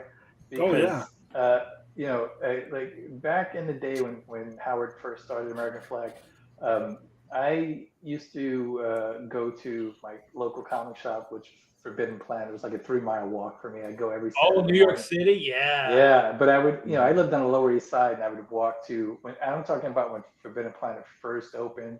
It was fantastic. It was the best comic shop in the city. Was But that where it had the big storefront, like window? Yeah, with the Brian Bolin signage and Yeah, everything. that was cool. It was something else. Very And so I used to cool. walk there every Saturday morning, but also when I went there, it was also Rick Ocasek from the Cars Oh, would be there at the same time every Saturday morning. We went shopping at the same time. And I got my copy of American Flag #1 because me and Rick Ocasek both reached for it at the same time. And and then I pulled it out and I was like, holy shit, this is fucking amazing. And I was a super fan from the first issue on. But because I used to see them at the comic shop every Saturday morning, and he was always with Paulina. And I was gonna say tell me Paulina Poroscova was there, man. That's the whole thing. I was like, Yes. I was 18 years old, and I was I was a minimum wage messenger. And then I'm on like 57th Street in Manhattan, where she was a fucking supermodel. Oh God, she was beautiful. And she's going into whatever fucking supermodel at 9 West 57th Street, and to her supermodel appointment and everything. And I'm coming out from delivering some fucking invoice or some shit. And we're like, hey, what's going on? And I'm saying hi to Paulina because I know her from the comic shop. And I'm making like fucking $3 an hour. And she's a supermodel. It's fucking weird. That is awesome, though. But that's how I got my first issue of American Flag #1. And I fucking to this day, I love that series, man. Howard was I wish I on had fire. a cool story about going to one of these cool stores. I wish I got to meet Paulina Poroskova in her prime, man. And to say what's up like every time you're All right. with her. I was gonna say, dude, I always thought she was a little skinny. Oh, Come on. What do you want me from, man? Bob with the high standards. Yeah, I know, right? Paulina's not good enough for Bob. Yeah, but I was like, she's nah. she's maybe a 7. Well, you know what? Joking. You can make her a sandwich, Bob. No. Yeah, When you were saying this, Chris, I was like, I thought that that the Cars were the Boston boys. I thought like No, they lived in a village back then. Yeah. So when he went supermodel, he moved to the city. He moved to New York. He's clearly walking distance from Forbidden Planet. He's there every Saturday morning. Once you go New York, or once you go supermodel, you go New York. Yeah. Yeah. It was so weird. That's awesome. let's see. Oh yeah, what was the other? So we had so there was a subject actually. I realized right before we went on the air, Art. Well, let me stop you for 1 second. Everybody, I mean, this is a pretty killer show, you guys. Tweet this out. Give me a thumbs up. If you haven't subscribed to this channel, please do so. Pontificators is a weekly show we do every Wednesday, 8 Eastern Standard Time, and we rock it. So please, give a thumbs up, like, subscribe, hit that bell for notifications. So go ahead, Bob. When you were doing your morning hullabaloo the other day, you were talking about D23 and the trailers and stuff that came out of there. Did you finally get around to watching any of them? Ooh, I saw some of them. I saw the Pinocchio one. I saw the Excuse me, Pinocchio. What is it, Little Mermaid, and I can't remember what else. Did you see the that whole thing is a freaking like holy shit. Oh, I missed my boys. Did you see the Werewolf by Night trailer? Oh, I think you mentioned it in the. Yeah. No, I have not. I finally saw the ad. He has clothes on. Right? It looks like he has clothes on. It didn't know there was a whole trailer for it. It looks different than anything they've done before. I don't know how to judge it yet, but it looks very different. I'm a little worried because I was like, here's the thing. I love Werewolf by Night. I love that. I love that character. I love that Spider-Man villain. Yep.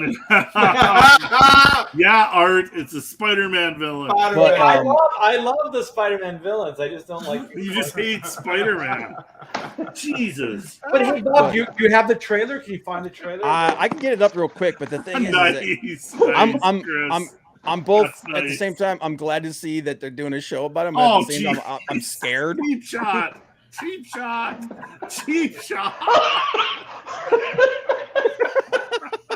You motherfucker. Let's not forget who has the power here. Art throwing his weight around. I think I'm gonna cry. Oh damn. That was awful. I needed that. Thank you. Well, while you're looking, Bob, I'm gonna it right I'm gonna here. get the super chat. 200 Watt Studios. Thank you so much for the $2. It's not that great of a show, Art. Let's be honest. Well, you know what? It's good for us. How's Hey, we made the front page of what you call it. So, all right, I got it up here. You ready to go? Yes. Okay. Oh, well, this is the and then trailer. pause it every once in a while, just so we don't get. Yeah, you need some like close-up looks because there's some Easter eggs in there. Yeah. Yep. All right, here we go. Yay. Yeah, they like went retro. They went retro. So I do think it's kind of cool that they went retro with it, and that they're doing it. I don't know if it's going to be in black and white, or if it's going to be like done like an old school like 40s or 50s horror film, but it could be cool if they do that. But then again, there's some cheese factor in this, and I'm like, ugh. Even if they do it black and white, the way they're lighting it is different than old 40s. Oh, yeah, which leads me to believe that it is going to be in black and white. Yeah, it's almost more like theatrical lighting. Yeah. Werewolf by Night. Tonight, it is every hunter for themselves. Good luck. I'll be rotting for you. But That right there, that part right there with the animatronic dude. I guess he's This supposed is- to be like an undead or something. Like, he's supposed to be like a This zombie. is camp. This is like It's big it's time campy, camp. and I'm like, it could be cool, but it could also be really bad. I'm already bored. Oh my god! Just saying. They're trying something different. Yeah. Yeah, God I bless don't know them. that means it's good.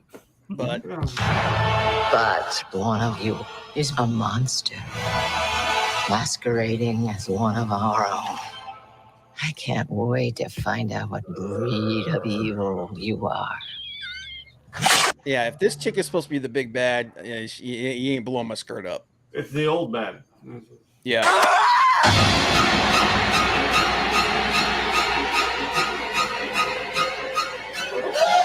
You wanna see this, darling? So that Somewhere this screams to me. Somewhere Rob Zombie is like, I could do this if somebody gave me a budget. Yeah. if this is what the werewolf is going to look like, I'm not happy. It looks Maybe like a it's rug, halfway. bro. Yeah, like everybody's gushing about this thing, but I'm like, there are cool elements to it, but there are a lot of elements to it. And I'm like, It is different. yeah, I have to say that looks absolutely horrible. it Well, looks terrible. What I was thinking is Thank maybe you. that's only halfway or mid transformation or something. Maybe. That can't be full make. Yeah, this is halfway done, I think. Well, If you- if he's in mid transformation, okay, but if it's not, then this is gonna look like crap. yeah, this is That horrible. can't- Please don't do this. Death is coming for you!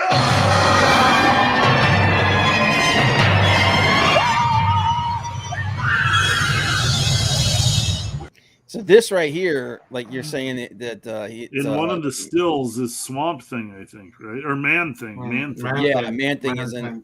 So this is him fighting, and I'll see if I can get the frame where you can actually see his face. But it looks like he's in full werewolf form here, and you can still see his face. Ooh. So I'm gonna see if I can, if maybe I can catch it here. Yeah, right here, right there. See, you can see his Oh, yeah. face. Now, Now, see a lot of pixels. Oh, okay. It looks like Yeah. a chimp. yeah, he looks like a chimp. Yeah, but Yeah. then there's like you said, there's the frame where you can actually see Man Thing. Yeah. I think you see here. Lance Link. Secret. It's him. Now, Werewolf by night. and if this chick is the lead actress, she's not particularly attractive.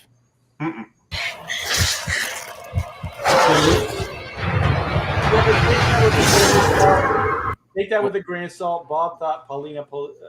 Yeah, mu- exactly. Okay, I was joking then. I'm not joking now. Bob Standards.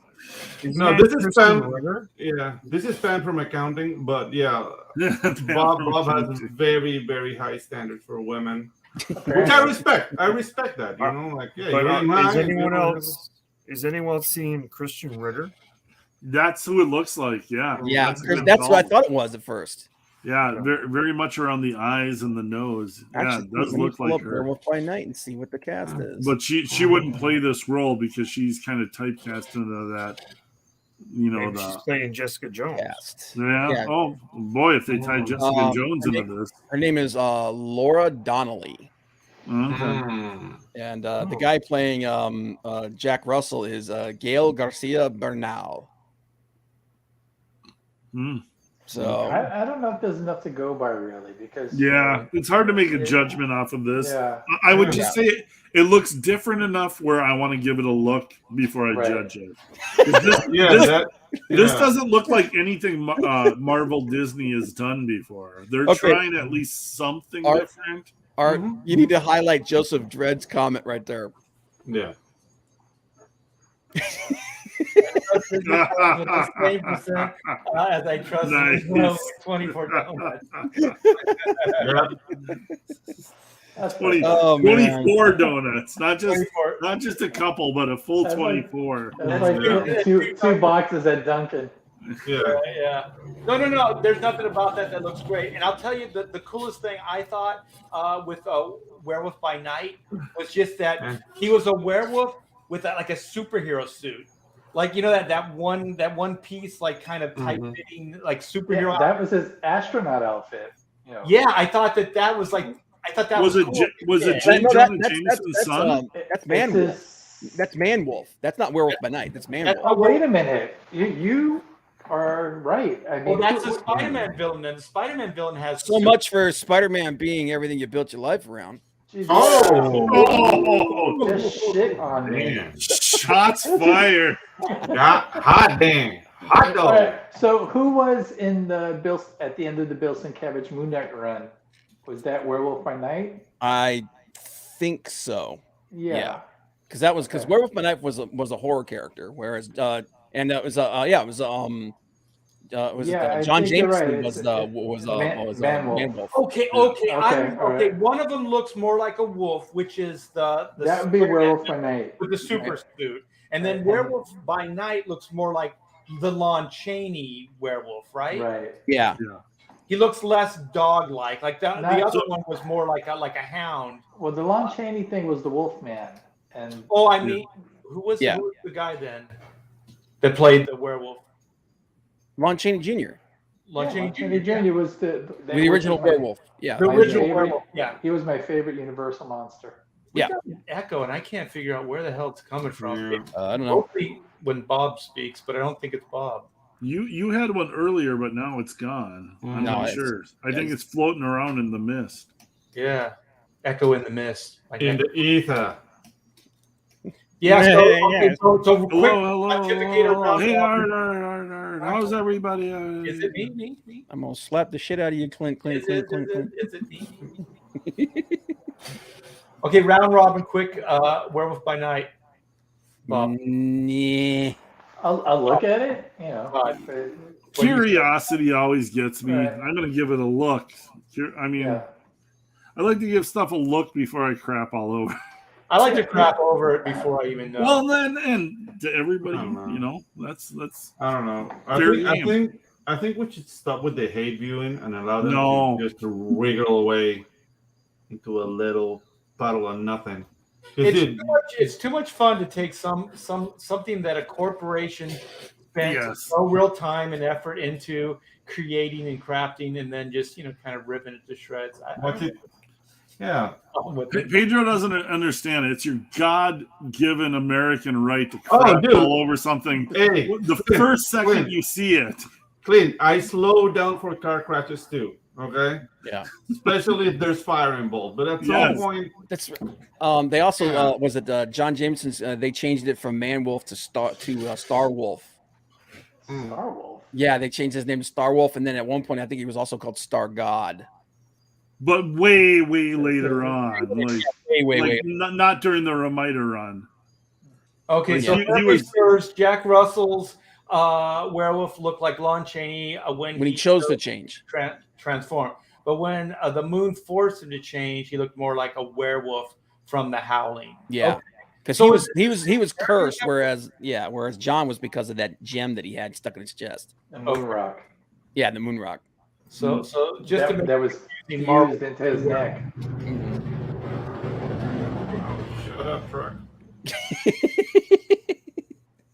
But no, yeah. So there you go, man. I love I love the thought of you went to the moon as an astronaut and got a moon rock, and it turns you Yeah. into a werewolf. That is just pure 60s comic book writing gold. But It's fun, perfect. yeah. It's perfect. It's just it Yeah. is. It's beautiful. It's Yeah. beautiful in concept. Oh my god, man. I'm trying to think if there was any other trailers from there that were worth the crap to even talk about. Listen, we all know we're not going to watch this shit. We're just going to put on Yeah. American Yeah. Werewolf in London. Yeah, exactly. Well, That's I different. think the biggest story out of D23 was that there was no big story out of D23. No. It's like No. all Well, of like- they didn't have anything big. Like one of the most like things that made people go, huh, was they announced another Santa Claus movie with Tim Allen, after they snubbed him and he didn't put him in Toy Story. as the voice of Buzz Lightyear. Buzz Lightyear. They wanna make announced the money new again. Santa Claus movie with Tim Allen. Yeah, it's called. Oh, Santa, I missed No, that. it's a yeah, it's called the series. Santa Claus. It's a series. It's a series. Yeah, Yeah, there's Santa a few. Claus. the Santa Clauses. Yeah, but he's gonna retire and someone else is gonna take over. So Oh, gonna be a woman gee. now. Yeah. It's Santa's I'm gonna gonna be figure a out woman. that. nah, gonna be Kevin a black Feige, man, woman. what are you gonna do? Is it time for Mrs. Claus? Has Okay, I Kevin? have to Has Kevin? Okay, I have to ask Pedro because he's Yeah. more of an animator guy. Why is Disney taking all the classic cartoons and making them live action? Because that Pinocchio should Okay, never. that's I should know. never I have know been the made. answer to The this. Lion King should never have been made live action. Like some of these things, they should just leave them alone. It yeah. has to The do thing is, with, it has to do with copyrights and things like that. Oh, yes, okay. yeah, because they lose the designs after a certain amount of years. I don't know the legislation in the US. They've how it been the works. one that has been able to move Yeah. the goalposts Mhm. for the last 60 years in federal Yeah. court. They actually moved it. It's like 80 or something. So Yeah. Is that why all they the stay? business. Is that why they stay so close to the original? Because it's that IP that they're trying to keep the copyright. Exactly. Like the thing is, like they were safe when they were like did the Lion King in the theater. That will uphold the copyright. I don't know why they're trying this live action. It's very expensive. It looks like crap, and nobody wants to watch that. Like, dude, like Tom Hanks really creeped me out in that the trailer. Yeah. Oh, the Pinocchio when movie. he was shining his nose, you didn't like Yeah, that? dude, it's like ugh. Also, No, that man. dance that he's dancing with him is like, Yeah. oh, this weird. man. Nah, dude. Well, I have a bigger question, which is, with Disney, hanging on to the, like so super pushing the diversity thing, and it's, they clearly don't want to let go of that. Like, how do they justify, the changes that are going on with the Chinese versions of these films? Like where your ethics, if like, oh, we have to, we must, represent this or that, and then when you go to China, it's like, oh, well, then we won't pay for that, so We'll just leave John Boyega off the cover, Yeah, off the I mean, poster yeah. for Star Wars. It's so hypocritical for them to be like, dude. oh, we're going to do this, we're going to do that, but if It's fucking all in the China money, won't- man. Yeah, Yeah, China it's won't all pay well- for it. That's all out the window, right? Yeah, well, that's the thing. Like that article I linked to you guys earlier, and I don't want to go too deep into that because that's like a whole deep dive thing. But the whole reason why they're going so heavy duty woke is because they lost that Chinese market. Yeah, but that's why they lost that Chinese But market. they Well, were- that's I know that's it's a vicious cycle, but that goes to Feige's friggin' So does his Feige arrogance. think he's going to get ESG money for Disney to replace the Chinese market money, or what? According to that article, and again, take this as a grain of salt. Feige thinks that he thinks that if they keep pushing this stuff as hard as they are, that eventually that market will actually come to them, and then he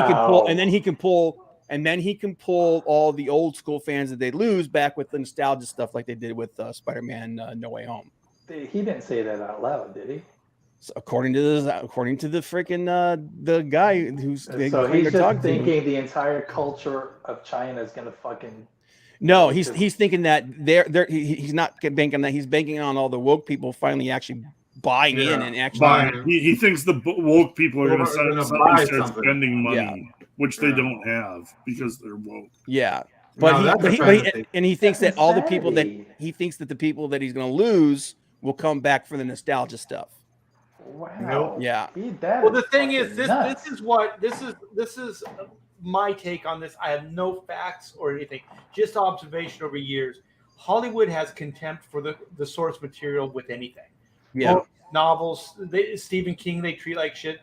It doesn't matter, right? So they hold no reverence to any of that stuff. Well, J.K. Rowling comes. The IP, you talk about a smart business person that owns something. That woman has input on every single Harry Potter aspect ever. And Warner Brothers has changed contracts because they gave her way too much. Too much, yeah. So she has say over the amusement parks, over everything, right? So like Hollywood notoriously doesn't like the source material. So when the Marvel Universe started, they realized that there was a Lord of the Rings movie that Peter Jackson was like, we're going to stay as true to the book as you could possibly do. The Lord or the Harry Potter stuff was coming on to like from the book to the big screen, right? And these were going to be, every book was going to be its own movie, all of this stuff, and it's going to be as true as they could make it, all that stuff, right? So they realized that the fans, that's one, their expectation, but two, the fans loved it because for the first time they felt like they were getting something that represented what they loved, right? So the Marvel Universe launches, right? Iron Man, a little bit before that was Spider-Man, stuff like that, but mainly Iron Man.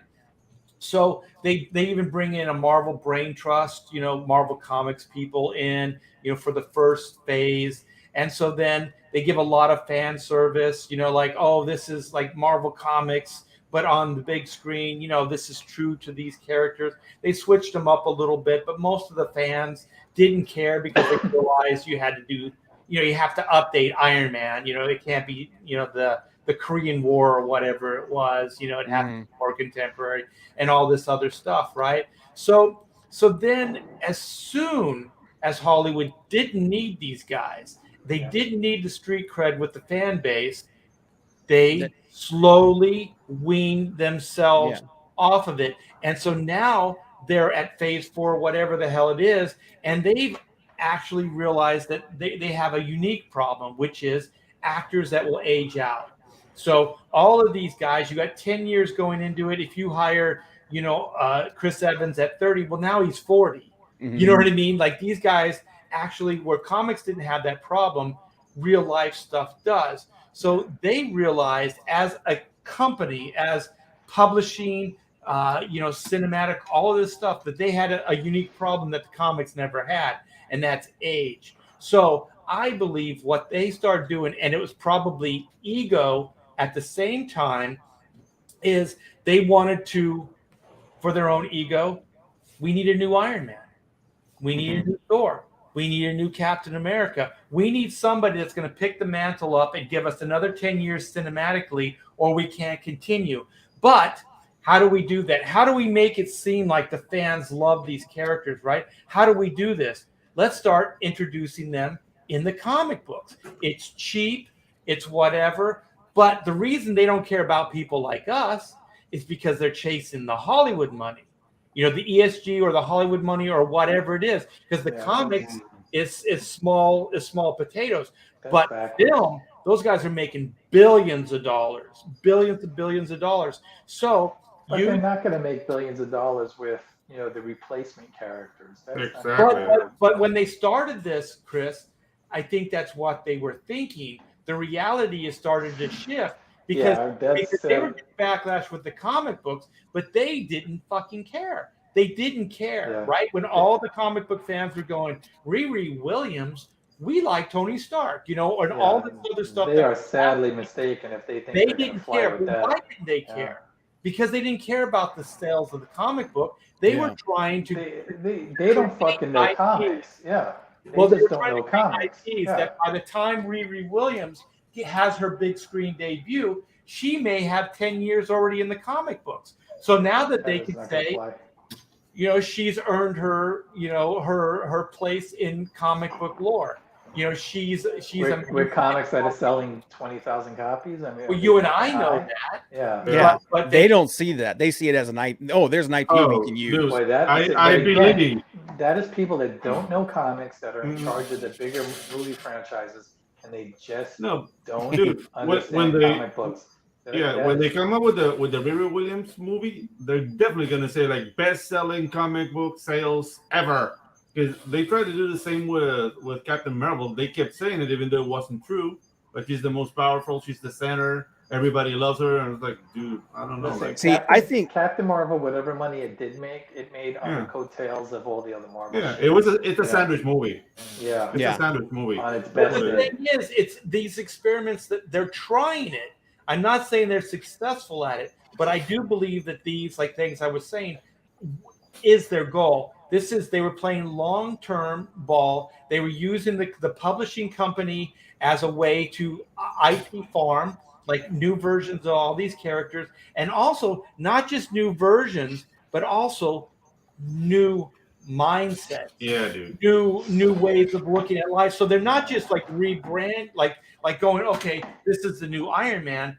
This is like this woman, this new Iron Man stands for this now, or that there's this or whatever. So they're also changing like the G versus E model. You know what I mean? They think they're going to a more contemporary version. Oh, they're going to fight, like pollution, or they're going to do what? Why bother to pay for the fucking license at that point? Because you are literally, putting something out that is new and has a minor bump from a residual, IP with whatever the fuck it's, kicking off of. But it's not going to. You cannot do Fantastic, 6, and have new characters, and it's just not going to fly. They don't think that though. They think they can do that. Yeah, from their point of view, they're thinking they can rebrand this stuff. Keep in mind, big egos, money, and also they're faced with the situation. Yeah, but it's money that's made off of traditional characters. They're not, they're just thinking, oh, we made money, we can do this now. You think Kevin Feige nuts? They're high. Hey, do you think Kevin Feige actually gives the comic books any real credit in his world? And then here's the thing too. This is the thing that they're banking on as well. They've engendered an entire generation of fans from the start to the end of the original phase, because the kids who went into Iron Man, who were 10, 11, 12 years old, they're adults now, and some of them have kids of their own. That's what they're banking on. They're banking on, as long as these movies hit these certain Marvel beats, and every one of these Marvel movies have a certain formula to them, as long as these movies hit certain beats, they'll keep buying into it. But I think what they're realizing, and Feige is just refusing to acknowledge, is that the last few Marvel movies outside of No Way Home, which had that huge nostalgia bump, haven't done as well as they wanted them to. So even though, like I said, supposedly Chapek is trying to, but his son is basically is being a spoiler for that whole thing. They think that they can lure everybody back that they lose, and it's just not going to work.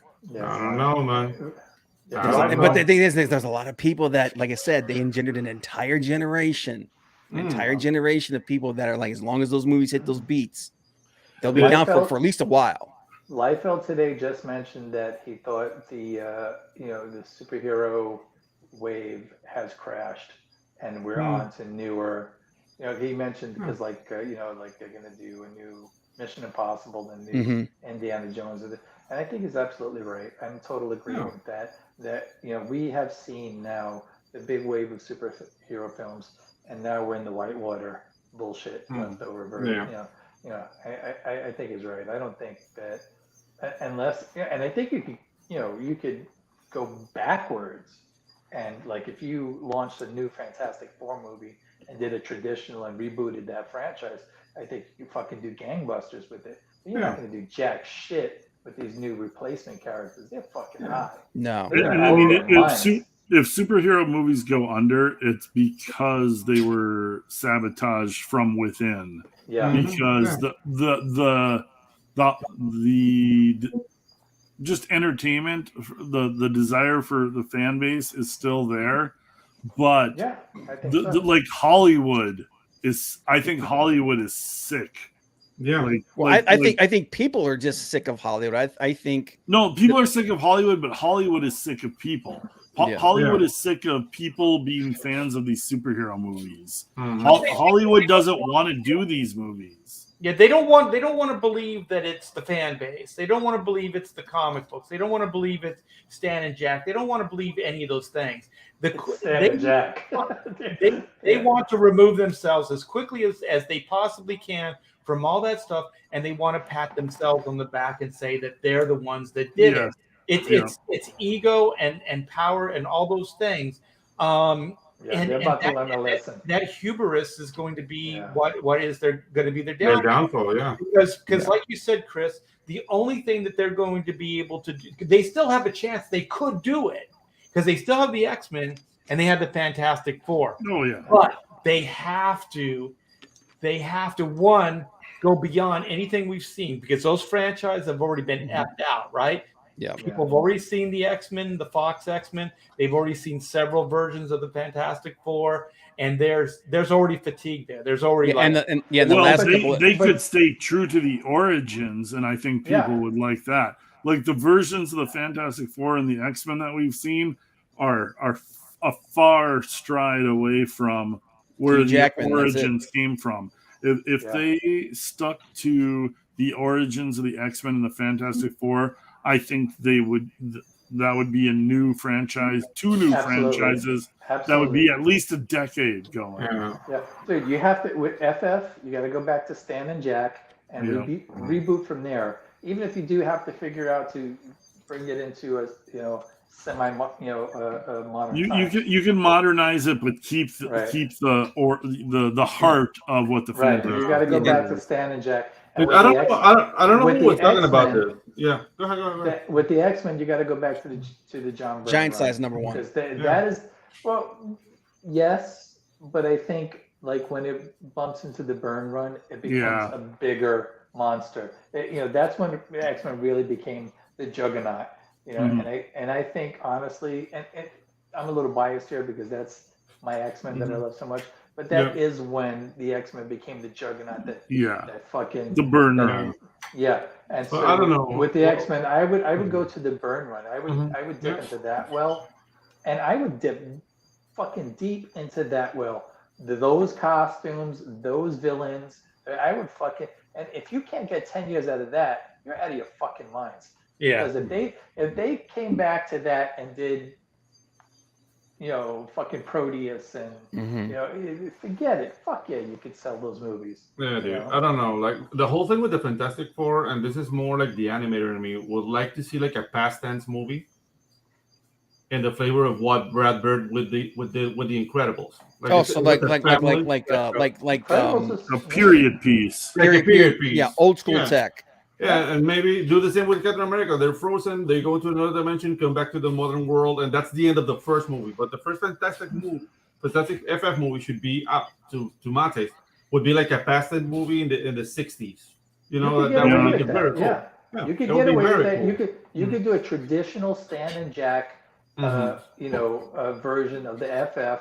And whatever happens, they get fucked over and kicked into the negative zone. Yeah, and exactly. Come back, and then they come back in there in modern times. Yeah, that could work. That could work.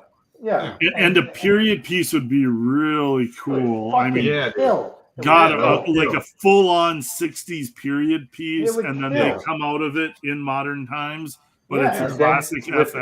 And the thing too, I was talking to Pamela about this. Like there's a neat idea and it's like a character out of time, right? Like what is it? Connecticut Yankee and King Arthur's. Oh yes, love that. What's it? The Warrior of Mars. What is it? John Carter of Mars. Like this type of ideas. And the thing is, like Captain America is that as well. He's from another time, and then he comes into this. But they didn't really, because there's all these other things happening, they couldn't really spend a lot of time with it. Yeah. Or make it as interesting as they could have. So they did like, oh, you got to try this playlist, and you got to and like Women of Today, like there was some stuff, but it was mostly very specific. It's like almost like he didn't really want to be part of our world. Like he was kind of comfortable in this one place kind of thing. And so I think the Fantastic Four are different characters, and also there's 4 of them that get to have that experience, right? So and the Fantastic Four is a different paced. It's not kind of like an action oriented, story. It is about a family. It is about family dynamics and experiences. So if you have a family from the 60s, that then is now, in our timeline, then you get to experience those things. And maybe you could get into more detail that you couldn't with Captain America because that is like is a different dynamic, is a different character. But this, especially since it is Reed and he's naturally curious, you could get into that in a more interesting way. So I think you could really, like, that could be part of the story of how they adapt into this time versus like Captain America was like, oh, he's from this time, he has a couple problems here, but he's just this action hero, right? I'm fucking excited about this movie. It doesn't exist. Exactly. This is awesome. Yeah, it's just like man, like at the beginning, I was like, I didn't want to go into a deep dive on this stuff, man, but I knew that when we go off on a tangent, that's what happens. Yeah, dude. And also for me, I've said this before. I still think the way that they could explain mutants is that mutants have always been in the Marvel universe, like the cinematic universe, and that Bruce Banner was a mutant. He's a mutant by birth, and the reason he didn't die from the experiments and the gamma bomb and all that other stuff is because he is a mutant, and so the mutant transformation was brought on because of the blast. So then I had this idea, this fantasy about actually Bruce figuring this out, actually doing science, and then realizing that there's this guy, his name's Xavier, right? And then him going to the school and knocking on the door and meeting with Xavier and saying, I have this stuff, this information, and I think you know what's going on, and I think you have for a long time. And so those two actually have like a brain, like they sit down, they talk, they have a session, and then you realize, oh my gosh, the mutants have always been in the cinematic universe. They've always existed, and then you could kind of then, instead of them just showing up, instead of the X-Men just show up in the Marvel Cinematic Universe, they've always been there. But kind of weave them in there a little bit, right? Yeah. Then you can weave them in the form of backstory and things like that. Yeah, I think exactly what we just talked about would be a killer way to fucking re-kickstart the entire Marvel universe. Start with the FF, and even the X-Men, but doing the Byrne versions. And I think you're right that the Cockrum stuff is where it begins. But I think it really flowers with the Byrne run. But still, you both of them, you can work them both in. But I think from there, you could fucking recast everything and keep moving forward. But you must stick with the traditional character. That's the thing. They're not going to do that. I don't think they're going to do that. Like to your idea, Chris, and then combine it into what I was just talking about.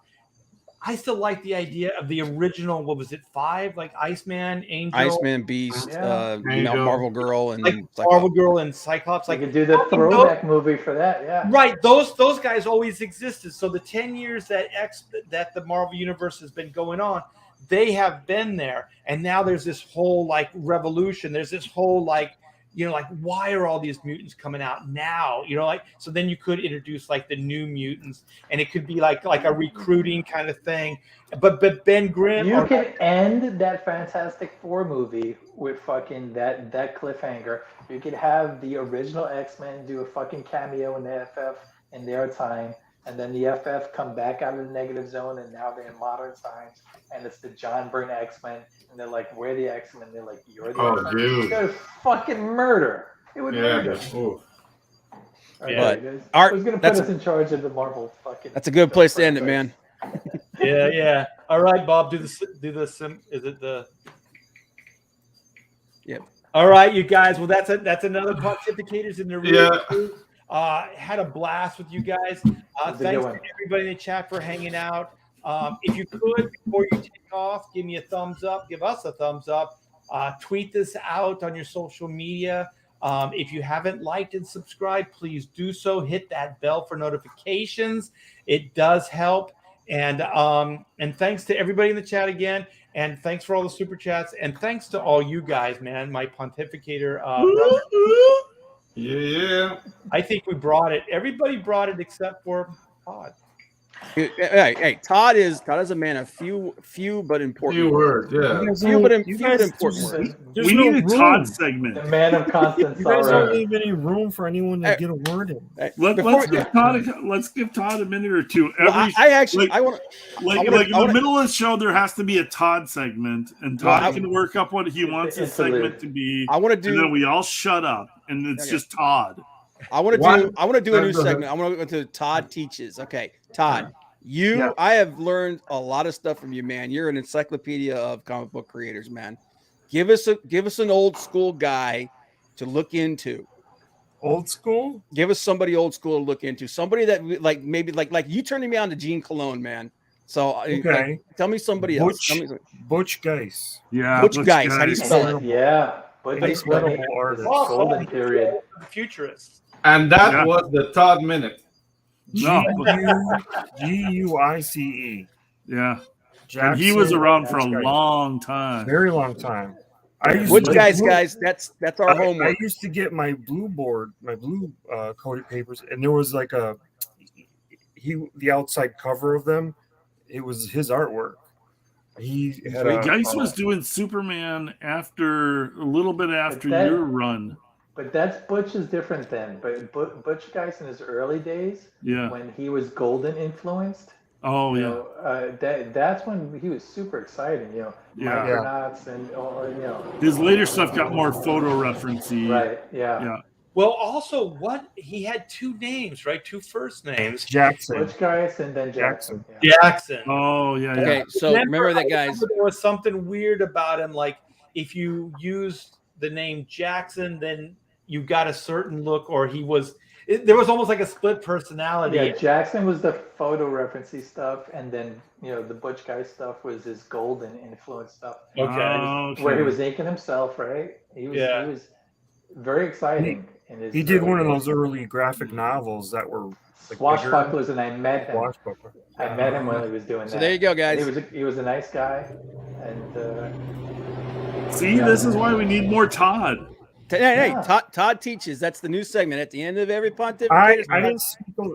Listen, truth be told, I didn't speak a lot during the Mitch stuff because I know bits and pieces, and I would never like somebody that you like. You could call your own tomorrow. You know what I mean? He could be back in here tomorrow, right? Yeah. So I don't want to pontificate what might have happened. I'd rather wait, give him his own forum, or give him our forum, and let him come and talk. I actually sent him the link.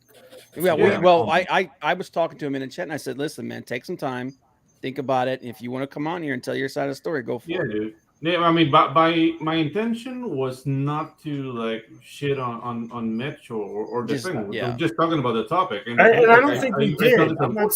No, we were. I just don't like to speculate either.